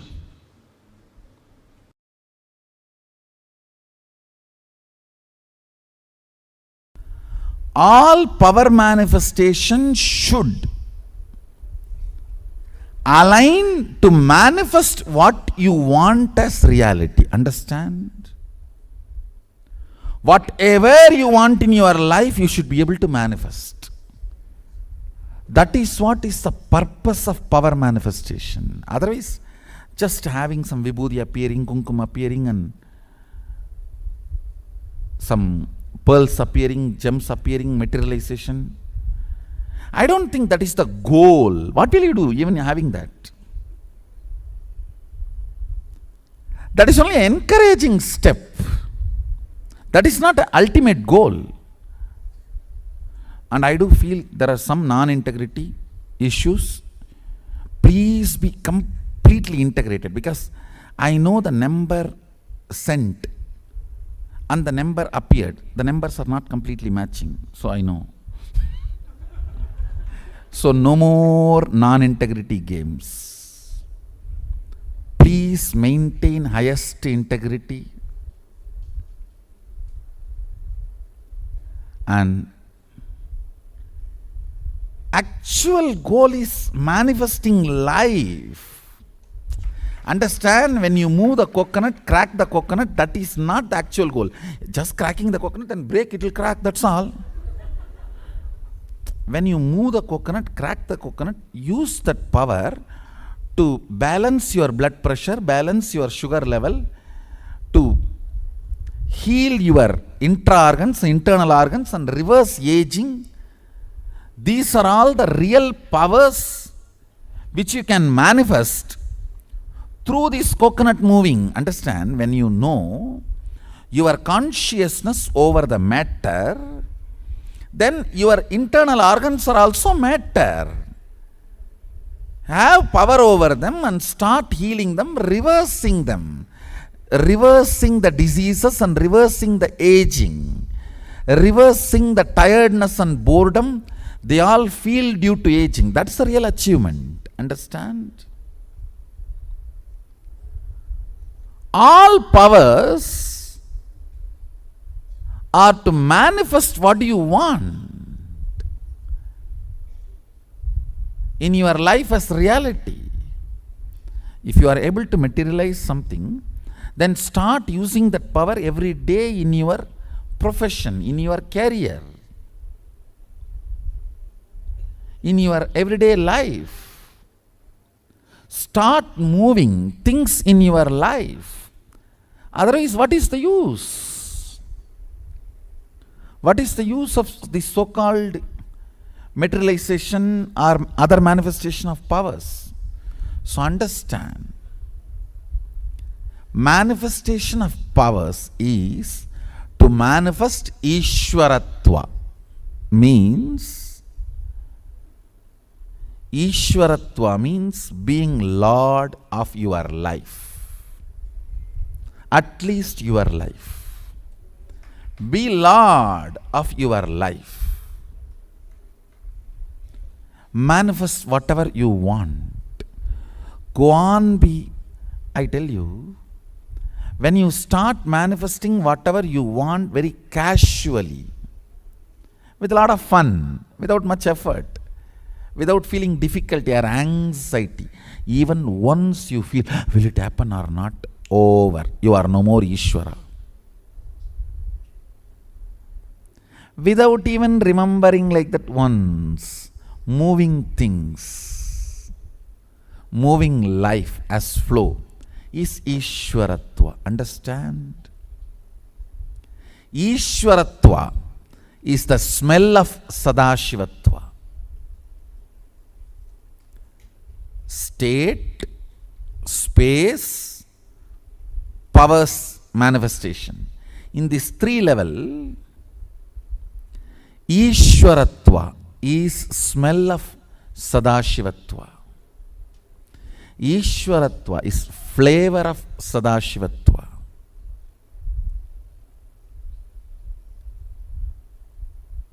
So understand, first thing I want to tell you, no non-integrity business in any power manifestation. Absolute integrity. Whether it is third eye or remote scanning or body vision, any power manifestation, materialization or teleportation, anything, absolute integrity. If you have doubt, be very clear. I am not clear. I think I have a doubt. Let's stop with it. All of you are clear? Absolute integrity.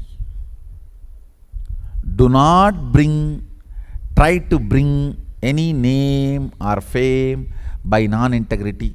I do not want. I am very clear. Let integrity be our life breath. I tell you, just the other day I was telling, Tirupati. Tirumala means Venkateshwara. So if you go there, you know you will have darshan of Venkateshwara. You may have to stand in queue. You may have to wait for 1 or 2 days. All that is different. You know you will have darshan of Venkateshwara. You cannot blame, oh, I did not see Ganesha, I did not see Jesus, I did not see this, I did not see that. Oh, they told me all gods are one and the same, but I went there, I saw only Venkateshwara. Be very clear. All of us know, if you go to Tirupati, Tirumala, you will see Venkateshwara. If you want to see Venkateshwara, go to Tirumala. If you don't want to see, don't go. That's all. But just because you want to see Ganesha, or you want to see Jesus, or you want to see some other god, that cannot be changed. Integrity of Tirumala is Venkateshwara. Over. Same way, integrity of our Sangha is integrity.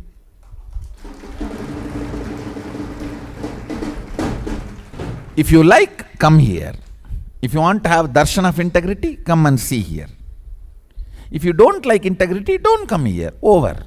But this place has to stand on integrity.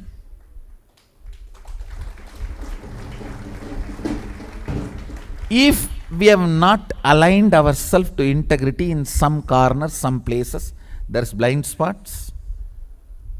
That cannot be the reason to lose integrity in other places. No. The blind spot need to be cleared. Not that you will use that as a reason to build more blind spots or more non-integrity. No. Flag will fly high.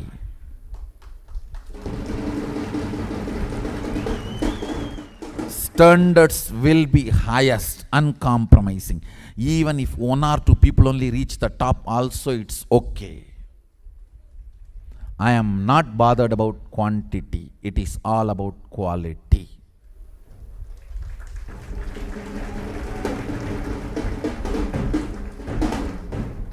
Understand, feel blessed.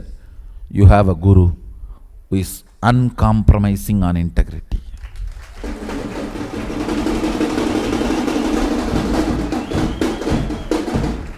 Who is very clear, no cheating, no non-integrity. Clear? Understand? All these powers are gift from Sadashiva just because our integrity to him. What can you offer him? He has everything. He is Jagat. He is universe. The only thing we can offer him is our integrity to him. One of my disciples, she was asking me something. I casually asked, what will you give me if I give you this? She was laughing, what can I give you, Swamiji? I said, you can give your integrity to me.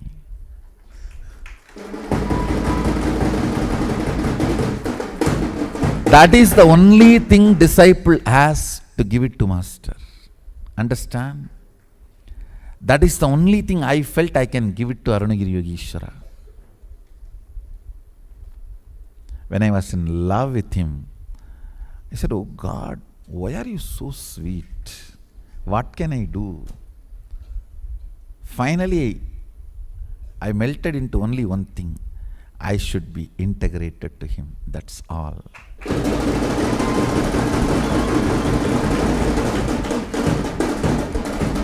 What else I can do?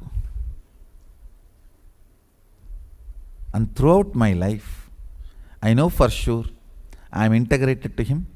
More and more the words he gave me, I remember, more and more I integrate myself to it.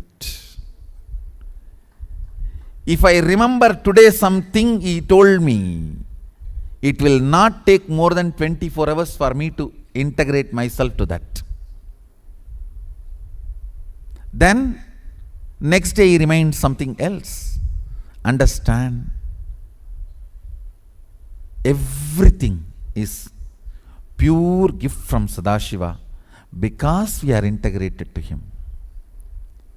And this moment, if Mahakala appears, I can tell him, "Oh Prabhu, I was integrated to you with all the knowledge, energy, intelligence, powers you gave me.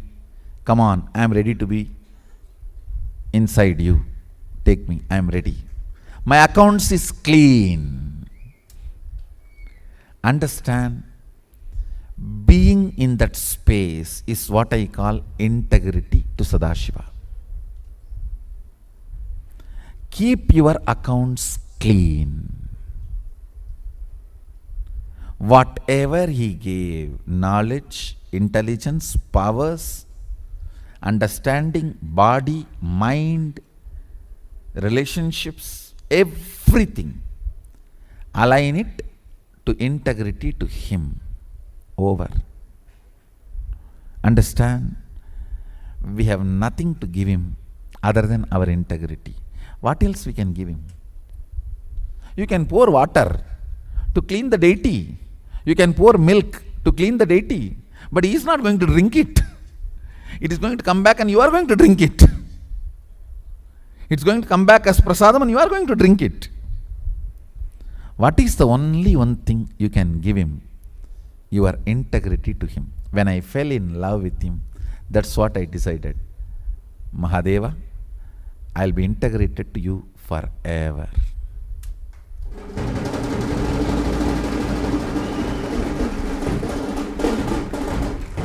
That is the symbol of love.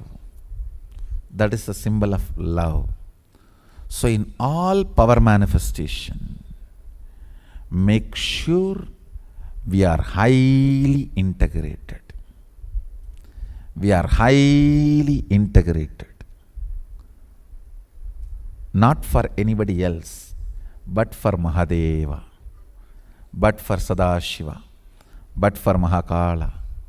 Understand? When you are completely integrated to Him, the confidence He showers on you is the best power you can have. The confidence, the feeling empowered. I tell you, even if an ordinary person loves you, how much you are empowered, feeling empowered. If Sadashiva loves you, what will happen?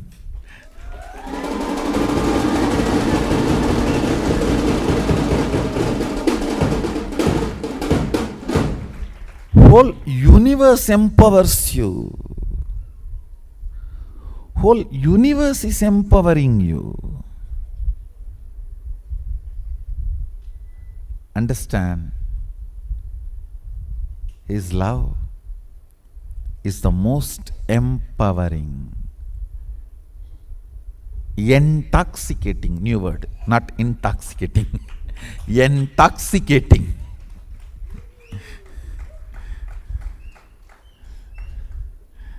It is not intoxicating. It's neither intoxicating. It is not at all toxic. It's actually detoxifying, detoxicating and intoxicating.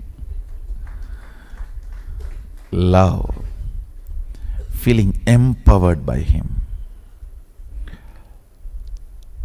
I tell you, when you are empowered by Him, the only thing you can do is, Prabhu, let me be integrated to you. That's all. Prabhu, let me be integrated to you. That's all.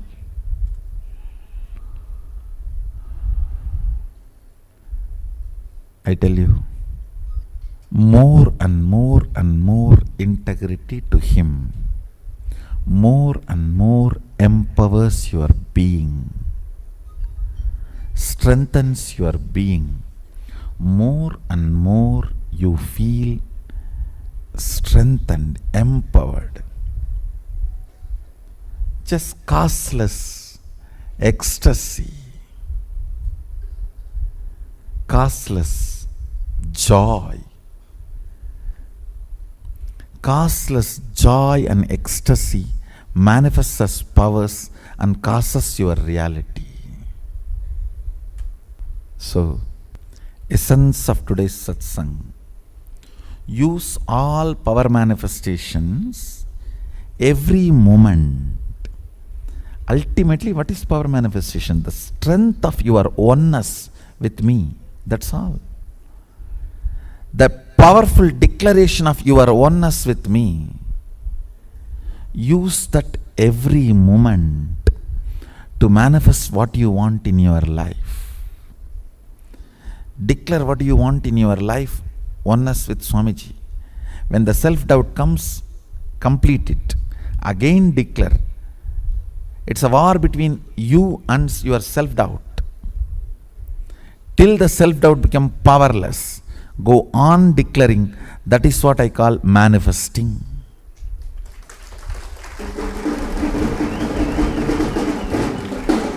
Even materialization should be in 3 seconds of your declaration. When you bring yourself to that oneness, let Swamiji express through this body and let it materialize. It should be only 3 seconds. The moment the sankalpa comes out of your mind, within 3 seconds it should come out of your hand, then it is materialization.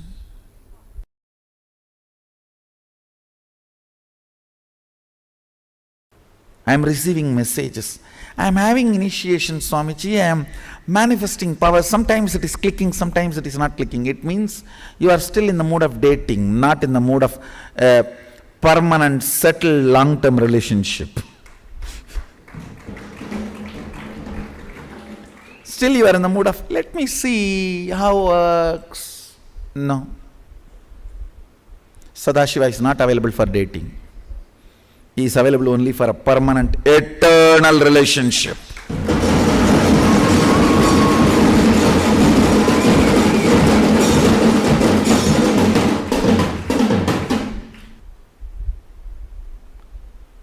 Understand, this is the country of integrity and stability.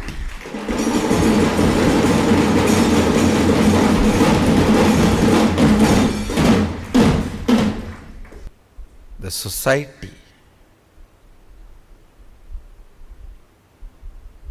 derives its stability from the integrity of the individuals.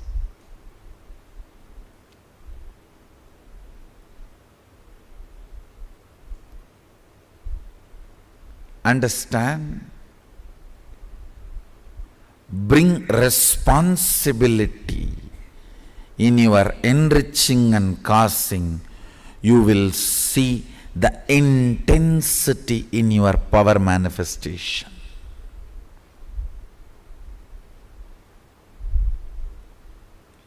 Responsibility in your enriching and causing. You decide. It is your integrity, your responsibility, your stability.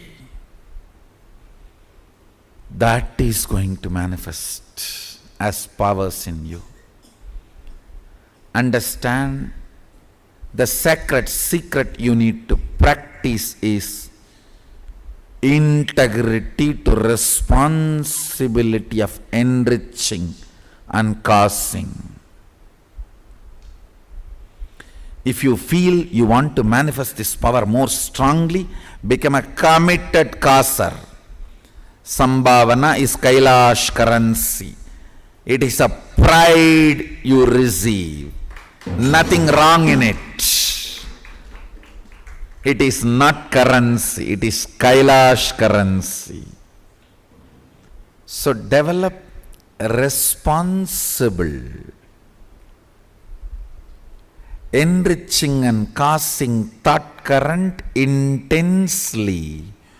You will intensely manifest all these great powers of length, body scanning and healing.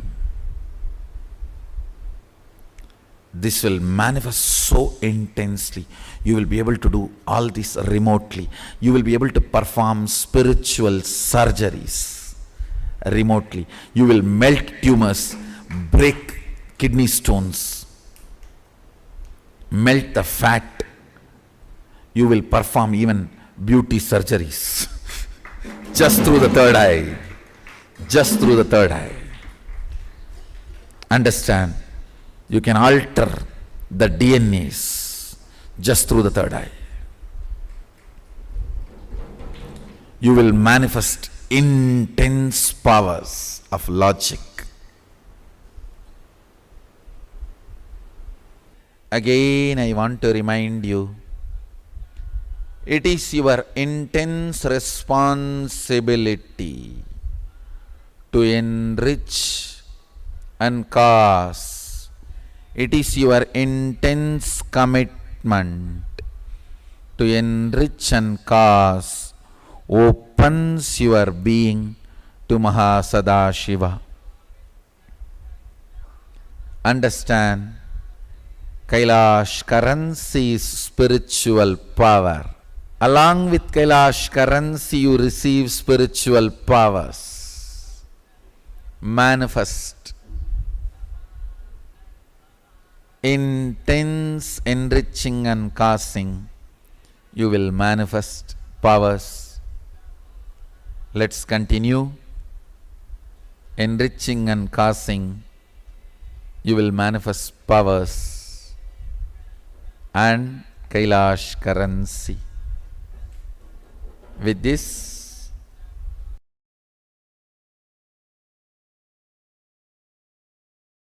anything which happens as a natural flow, spontaneous flow in your life is powerful cognition in you.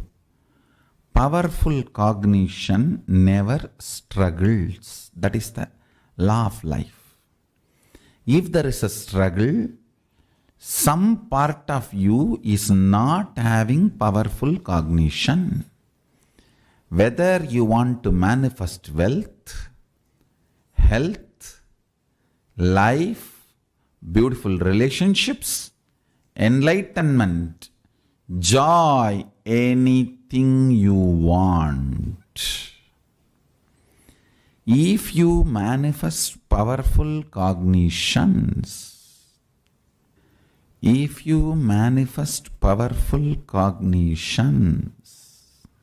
one of the most fundamental thing will happen to your life is a free flow expression. Dharma is a spontaneous natural law, manifests due to conscious decision. Listen carefully. But if you consciously decide to practice that cognition with a powerful cognition, the ultimate truth, I am Paramashiva, anything other than this is delusion and pollution in me.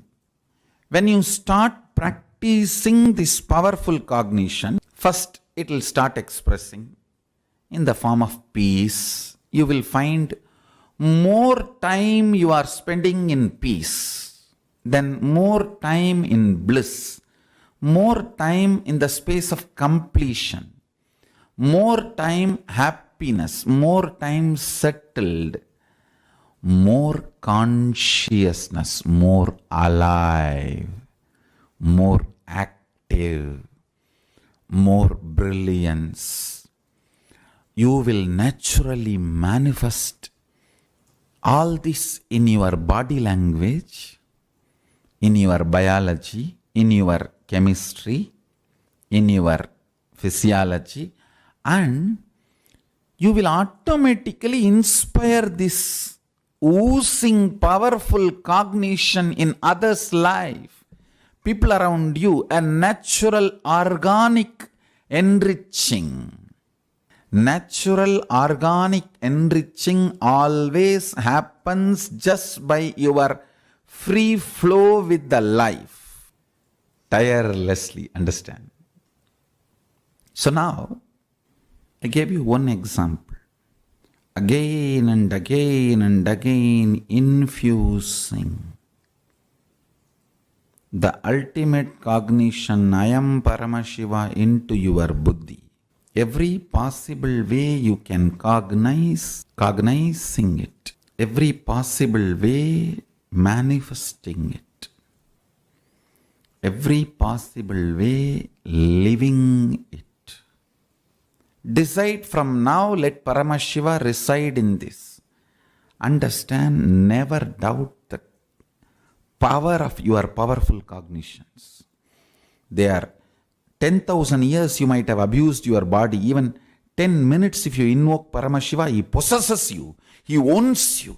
He just manifests you. Understand? He does not bother.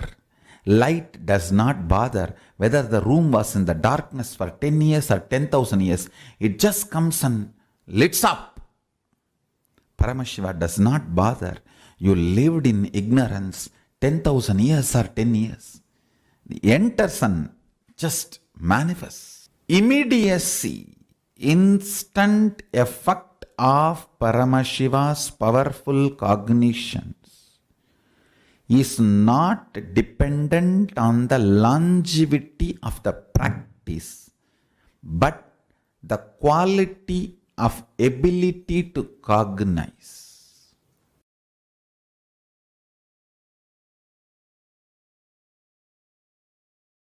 Peace-based powerfulness is a fundamental requirement for Paramashivatva to manifest. That is why people who don't want us to manifest Paramashivatva or power manifestation do not want to allow the peace in our life or do not want peace in our campus. Understand? But only if you are peaceful, which cannot be shaken even by the demons and devils and rakshasas, we can be in eternal peace. So, remember this very clearly.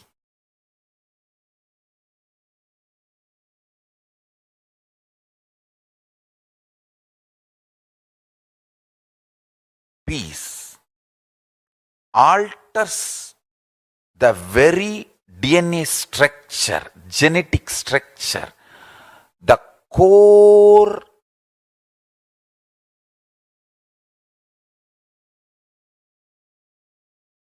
Anu Mahat structure. Understand? Anoraniyan Magato Mahiyan. The consciousness in you is atom inside the atom, Mahat, more than Mahat. That Anoraniyan Magato Mahiyan. That consciousness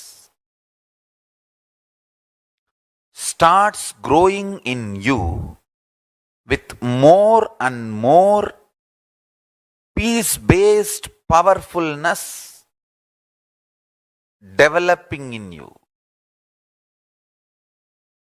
Nothing can be compared to unclutching. Spend more and more time, energy in unclutching. It will never be wasted. Time spent on unclutching is the most productive time for you in your life, because unclutching completely makes you altogether a different material. Understand? It makes your very biomemory, muscle memory, core structure, molecular structure, genetic structure, DNA structure, everything, all the 8 energy flow circuits, 7 energy flows, 1 the pure conscious explosion. So totally 8 energy flow circuits exist in you. All the 8 explodes when you unclutch. Understand? unclutching is the space of Sri Kailasa.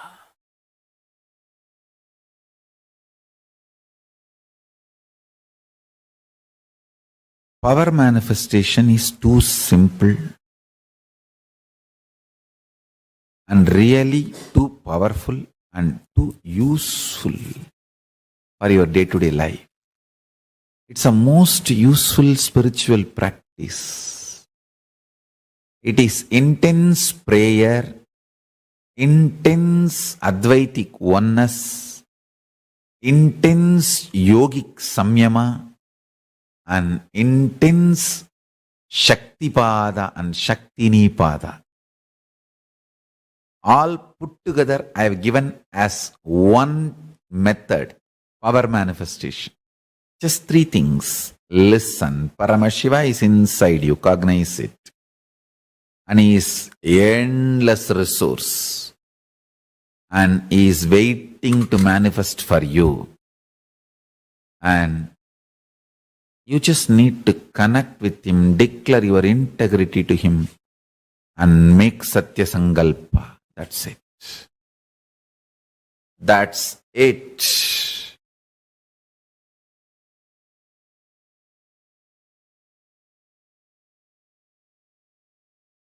Just watch few satsangs related to power manifestation. See how I had initiation from Arunagiri Yogishwara, from Nerur Sadasiva Brahmendral, from Mahavatar Babaji.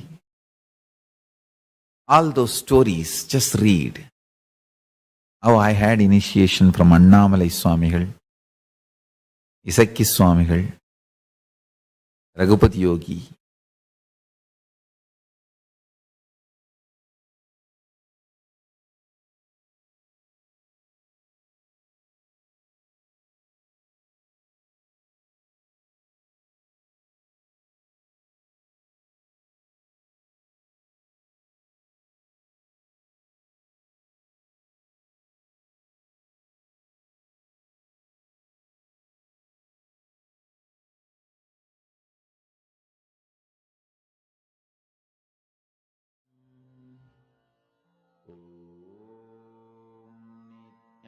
Nityananda Paramashivoham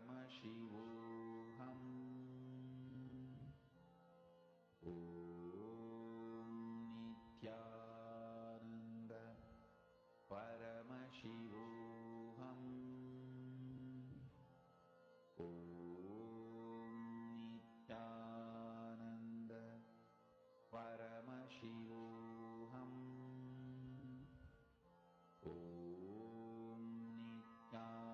Nityananda Paramashivoham Nityananda Paramashivoham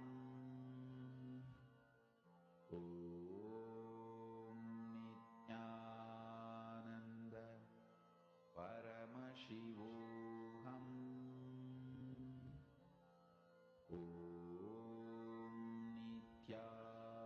Nityananda Paramashivoham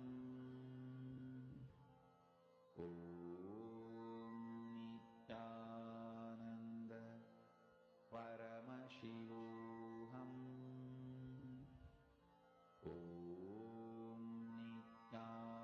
Nityananda Paramashivoham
Power manifestation.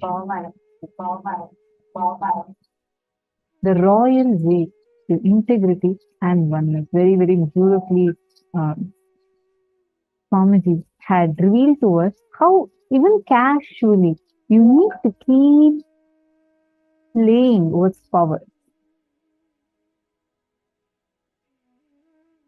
Why power manifestation is so important, why power manifestation is the way for us to experience the real integrity and oneness. The very context of this, there are actually many people here. I'm noticing that, like, moment we think of power manifestation, there's like almost impossibility we start to cherish. Understand power manifestation. Every day, religiously play with powers. Playing with powers means what? Playing with your oneness. Playing with your ability to be grounded in oneness with Paramashivam. Power manifestation and powerful cognition manifestation makes you integrated. Manifestation of powers is to manifest Ishwaratva. Now take a few minutes and please pen down all the places where all you feel integrity, authenticity, responsibility, and enrichment as a binding moral rule, as a rule that is suffocating. Take a few minutes and pen it down.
As Swamiji revealed, what is the purpose of power manifestation really?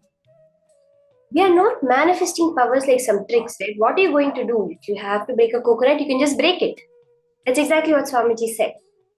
The purpose of power manifestation is just to see that expression of Paramashiva in you. How much are you in that space of unclutching? That is what is measured by your power manifestation. That's all. A small example which I would like to give is, for example, you're teaching a child about gravity. Okay, a 10-year-old kid, you're trying to teach them about gravity, about how gravity works, what the properties of gravity are. And in the process, you take a ball and you throw it. And you say, see, you throw a ball, even though you're throwing it upwards, it automatically goes downwards because of the effect of gravity. Am I right? When you're doing this, you're not teaching the child about gravity so that he can play ball. You're teaching him about gravity so that he knows the laws of the universe. He can use it in every aspect of his life. The same way, these power manifestation is like throwing the ball to teach the child gravity. It's not the purpose itself. The purpose, as Swamiji said, is manifesting your life. It is having a cognition shift, and the measure, the way you express that cognition shift is manifestation. That is what Swamiji reveals as this science, by which in your everyday action you can bring that space dimension of you as Paramashivatva. The most important thing is catching the small manifestations. We sit, yes, 21 minutes every time for power manifestation, but throughout your day, catching how you are manifesting. Few minutes before something happens, you just suddenly know it. Or else someone is talking to you and you feel like you've already known this information. You really need something to happen. And it just miraculously, like without any logical explanation, someone just comes up to you and says, I'll make it happen for you. These small manifestations, you are in a conversation with someone, you mentioned, let's say, a type of bird, and you saw that outside your window in the afternoon. These manifestations are what we have to catch to understand the science of manifestation.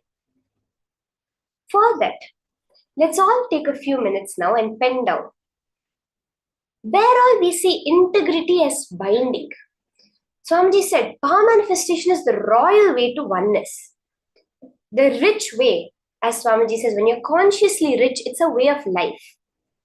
For that, the necessity we have to complete where all we're holding the lower class and middle class mentalities. For that, identifying in each and every part, in our integrity, whether it's when you give a word, you feel bound by the word. Let's say you tell someone that when someone is talking to you, that asking you when can be, you're on the call and your let's say your boss is asking you, when will you finish this project? And you really do want to give a timeline. You really feel like you cannot keep it, but you feel bound to give a time, 2 days. And then at the end of 2 days, you feel bound by that integrity to the word. You feel like, I have to keep it up. Why do I have to keep it up? It's such a force. It's such a pain. Or else in your authenticity, let's say when you're going to the gym, you know you can push yourself more. You can make a breakthrough in how much you're doing. But for some reason or the other, you feel like, why should I do so much? Why can I not just be comfortable and do it the way I want to do it? Or responsibility. When you see, for the most simple example, the trash on your street, you feel bound. Why do I have to go pick it up? Why can't they just do it? Or else enriching, sharing, causing. In all of these aspects, without editing, just for yourself, you're not going to share it with anybody. You don't have to post it anywhere, nothing. Pen down where all you felt bound by these 4 tattvas. Where all in life, integrity, authenticity, responsibility, and enriching have become a law or a moral and not just as a flow of life. As Swamiji very beautifully says, that when the police comes, generally we tend to get scared. The police is there to maintain the integrity, but because of our feeling bound by our integrity, we get scared when the police comes. Or else the traffic laws that we see. They are laws only as long as you don't want to follow them. But when you realize the original context, why they are there, for your own safety, to have a smooth driving experience so that accidents don't happen, they just become your lifestyle. You don't feel bound by the traffic laws. These are just small examples Swamiji has given in the past. In your life, look down to the detail for integrity, for authenticity, responsibility, and enriching. Where all you have felt bound by having to do these things, not as just the way you flow with your life.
Has everyone finished penning down?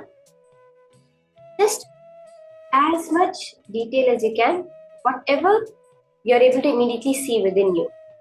The integrity, authenticity, responsibility, and enriching, where all it's suffocating. These are all the spots within you that are blind spots. These are only incompletion. See, at any point where you feel the not Paramashivatva, you are not Paramashiva, you are not whole, that is where the incompletions come.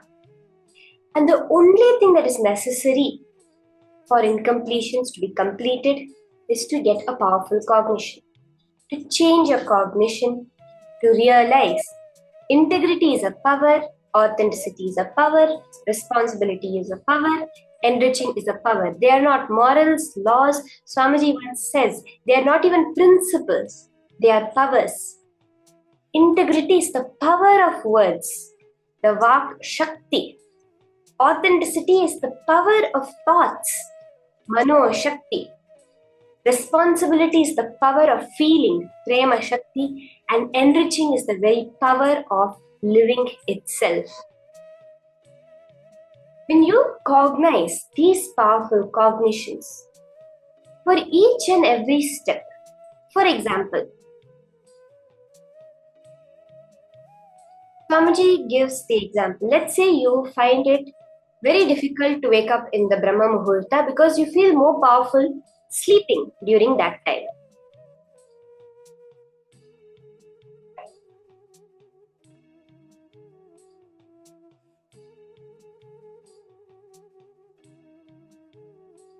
The powerful cognition is that yoga and meditation give you much more powerfulness than the sleep can. Because what is sleep? Sleep is nothing but you experiencing that pure space dimension without any length, breadth, depth or time unconsciously. When you enter into that same space consciously, you are constantly 24/7 enjoying that space of Paramashivatva. This is the powerful cognition you need to bring in wherever you feel integrity as a binding.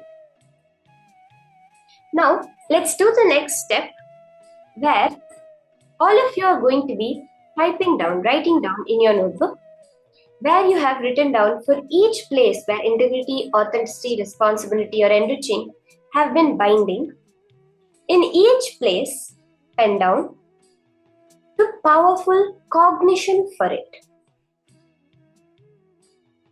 Write down in each place the powerful cognition where you need to break out from this suffocation pattern to understand that these four are powers, to physically experience in your life these four as a power.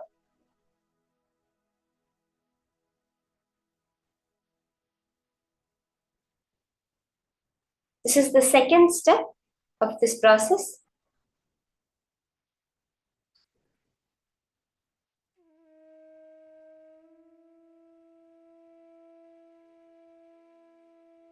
Like the example, for Brahma Muhurta waking up, you feel it as binding. You feel it as you're forced to get up in the morning where you really feel more powerful when you want to sleep.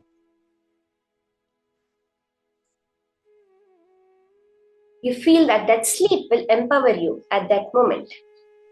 If you cognize powerfully that meditation and yoga will empower you more than sleep, simply you will wake up in the morning and be integrated to yoga. Like this, for each and every point, pen down the powerful cognition you're going to use to break out of that suffocation pattern. As Swamiji says, when you know that you have to go for yoga, when you've come to a certain conclusion, but that conclusion is not becoming reality, at that moment, all you need to do is load yourself with powerful cognitions. The only reason your conclusion will not become reality is when you don't have the powerful cognitions about it.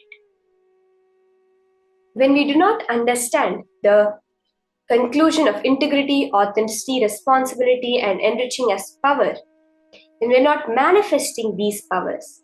It is because somewhere we need to add the powerful cognition into each and every one of them.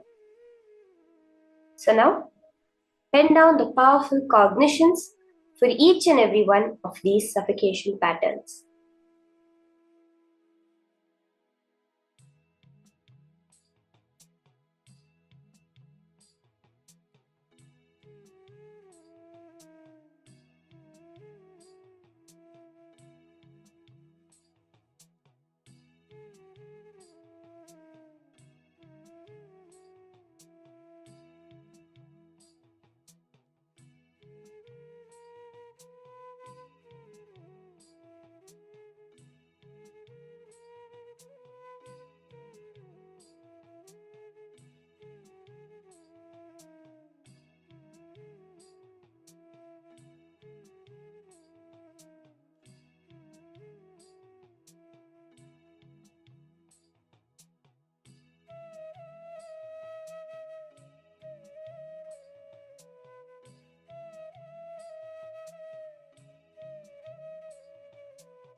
Now, for the third step of this whole process, sit for a few minutes and replace every powerless cognition you have, adding the powerful cognitions. This is what is completion.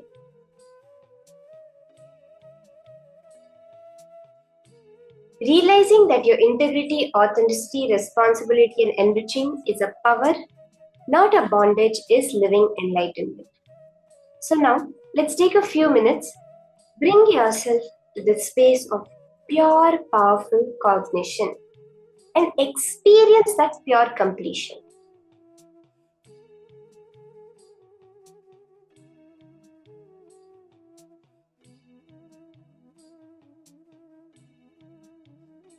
This is what we see as clearly cognizing our entire life.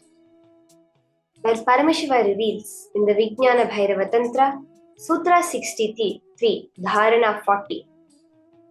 Sarvam deham chinmayam hi jagadva paribhavayet yugapan nirvikalpena manasa paramodayah. One should consciously cognize, keeping the mind beyond the movement of thoughts, free from any doubts or root cognitions. This is the nirvikaya kalpa manaha. That the whole body and even the whole universe, jagadva, indeed are simultaneously consists of the essence of the nature of consciousness in the infinite space of oneness, chinmaya, and then the supreme awakening happens where one manifests the cosmic body, the supreme awakening, paramodaya, happens. You just know the entire universe, your entire life clearly. Let's take one more minute to consciously replace all our powerful cognitions.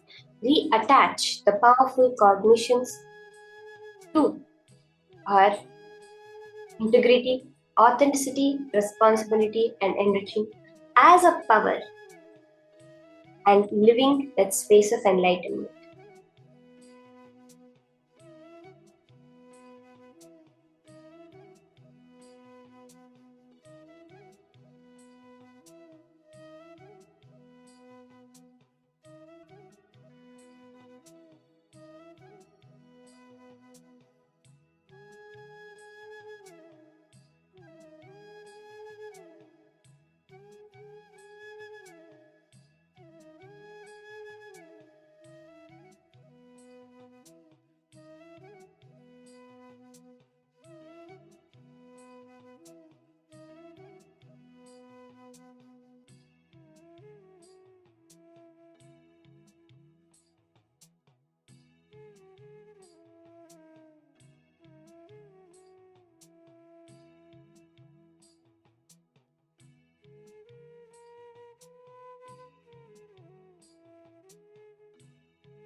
Yes. So first, to consciously cognize how these four tattvas are actually Shaktis, powers.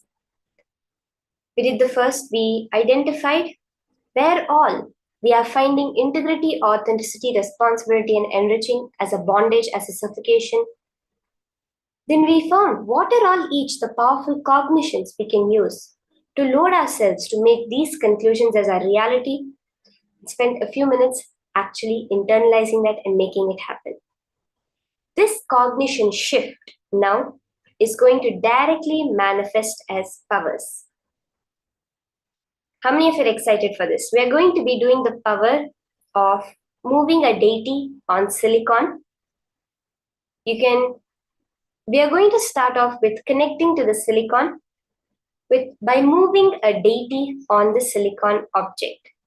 Now, very clearly, this cognition shift of what exactly power manifestation is, what the solution for not manifesting powers is, you're going to directly manifest this as knowing that if I have a will, which is established in consciousness, that can move my hand, the matter called my hand, that same will can move any matter in this universe. It is just that from a young age, we have been taught to consciously cognize only this body as us. As Swamiji says, you are not just the body, you are also the body. The Shastra Pramana that Paramashiva himself gives for this power of consciousness over matter is from the Vijnana Bhairava Tantra, Dharana 95, Sutra 120. Kvachid vastuni vinyasya shanair drishtim nivartayet tajnanam chitta sahitam devi shunyalayo bhavet. Bhagavan Paramashiva says, having fixed one's eyes on a particular object, vastu, one should slowly withdraw the sight from that object, drishtim nivartayet, as well as slowly eliminate the knowledge of that object along with the thoughts and impressions of it, tajnanam, chitta sahitam. Then, O Devi, one abides in the area in the state of shunya, where nothing other than this exists, which is the state of all-inclusiveness or infinity. When you are going beyond the material idea of separation, you experience that ultimate space of oneness or infinity with everything. As Swamiji reveals, that you are not just the body, you are a body also. The same way we have to understand we are not just the length, breadth, and depth, we are also the length, breadth, and depth, but we are actually the space dimension of the cosmos. We cannot function. See, generally we are experiencing the 5 dimensions of space and time, but we never pay attention to it. We take it for granted because we think we have too much of it. It is that 0.00001% of matter, of length, breadth, and depth that we constantly hold on to without realizing our true nature as space. This was beautifully demonstrated in the life of the great devotee Abhirami Bhattar. How there was a day, a festival that had come up, the Thai Amavasya, and a lot of devotees had gathered in the local temple for celebrating the festive occasion. And at that time, the king ruling the area, Sarboji I, had come to the temple of Devi Abhirami. And there he saw that generally when the king comes, everyone stands up in respect. There was one man who was sitting in meditation and had not acknowledged the presence of the king. So the king inquired and everyone said, leave him be. He's just a madman because he goes and falls at the feet of every woman, calling them Devi. Just leave him alone. And but the king was a little more curious. He said, no, sometimes great saints appear as madmen. And he goes to the man and he asks the man as a test, what day phase of the moon is it today? As I mentioned, it was the Thai Amavasya, the no moon day during the January-February time. And this man was sitting in the meditation space, only with that beautiful vision of Devi Abhirami, with that supernal effulgence of Paramashiva, he said today is the Purnima day, the Paurnami day, the day of full moon. This angered the king, and the king said, today night, if the full moon does not appear in the sky, you will be killed, and left. Abhirami Bhattar, the man, after coming out of his deep space of samadhi, realized what had happened and told Abhirami, Abhirami, the words that came out of my mouth were also your flowing only. So now you will take care of whatever needs to happen. And that night, he sat upon a plank tied by 100 ropes over a fire. He started singing an Andadi, 100-verse song on Devi Abhirami, and at the end of each verse, he would cut one rope. So ultimately, 100 verses gets over, the 100 ropes are cut, and he falls into the fire. But precisely at the 79th verse, Devi Abhirami appears, gives her darshan in the sky, and throws her earring to form the full moon on an actual no moon day. Then he was given the name Abhirami Bhattar. Actually, his previous name is not known. He was given the title of Abhirami Bhattar, means the devotee of Devi Abhirami. And he manifested the power of consciousness over matter so powerfully, through which he was able to create even a moon in the sky.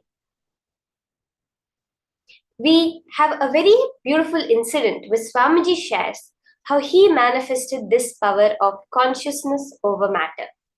Let's now listen to this, how Swamiji with his guru Raghupati Yogi manifested the power of just by moving his hand, making an entire boulder roll down the hill.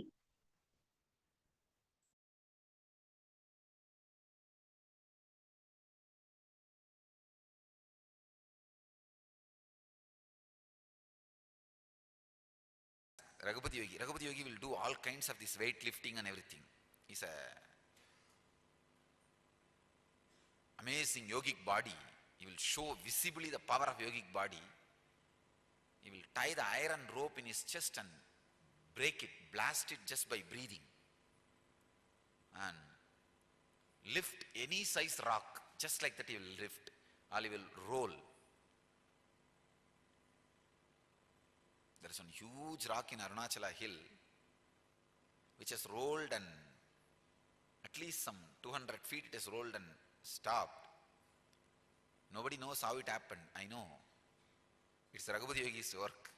One day we both were sitting and talking, and he was explaining on Yoga Sutra, when you feel one with nature, nature listens to you. I said, how can that be? He asked me to feel one with the rock. I just contemplated, meditated, and I was feeling one with that rock. Huge boulder. When I was in that ecstasy, he just moved my hand. Suddenly, without telling me, he moved my hand. I literally saw the whole boulder rolling. I did not touch, there is no physical contact with that rock, boulder. Just that feeling one with that rock, when he moved my hand and that boulder started rolling, I started shouting, oh, what happened, what happened, what happened, what is happening? Stop, stop, stop. Then he stopped my hand and the boulder stopped. I think from that time only I started shaking people.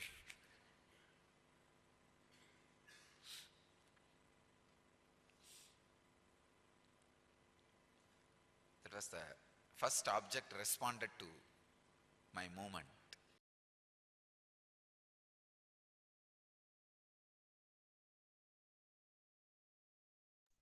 So beautifully Swamiji shared, the key point being that space of oneness you hold with that object. Now, I request everyone to get a deity which you're going to be moving upon a silicon surface. So you can get the deity, set it up, and ensure that there is no, you can keep your Atmalinga also if you do not have any deity, and any other object also, but preferably a deity which you feel very connected to, your Ishta Devata or your Atmalinga you can keep. You're going to be moving it on the surface of the silicon. Ensure there is no fans around. Sometimes the fan itself moves the Atmalinga especially. So make sure that you don't have any fan or any external source of movement. Let it be completely authentic so that your mind knows that you have manifested, that Paramashiva is real and power manifestation is real.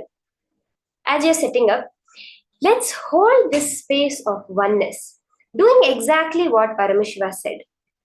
Withdrawing our sight from it, withdrawing our thoughts about it, our impressions of it, our visualizations of it, any idea of it even existing.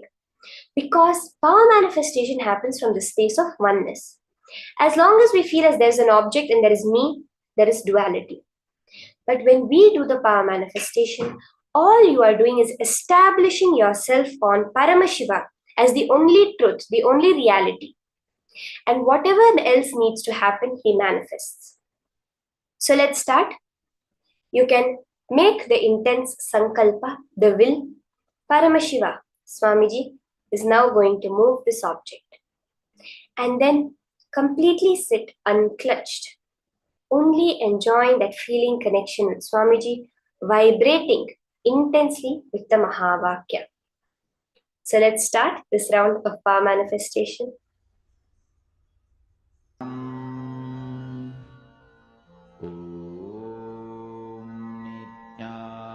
Nityananda Paramashivoham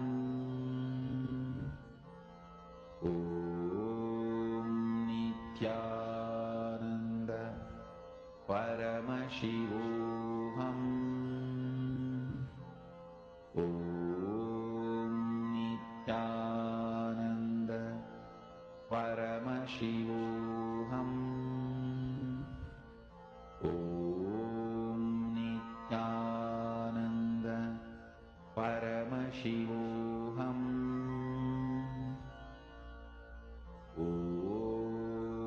Nityananda Paramashivoham Nityananda Paramashivoham Nityananda Paramashivoham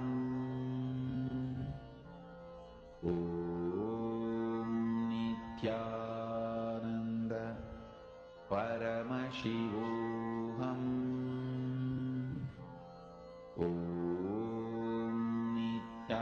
Nityananda Paramashivoham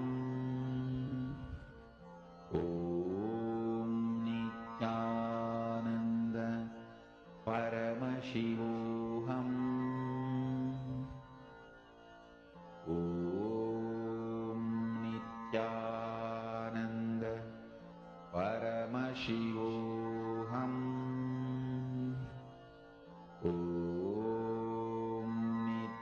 Nityananda Paramashivoham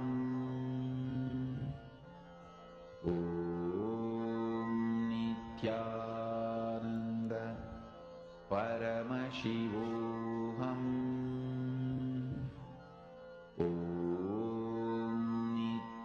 Nityananda Paramashivoham Nityananda Paramashivoham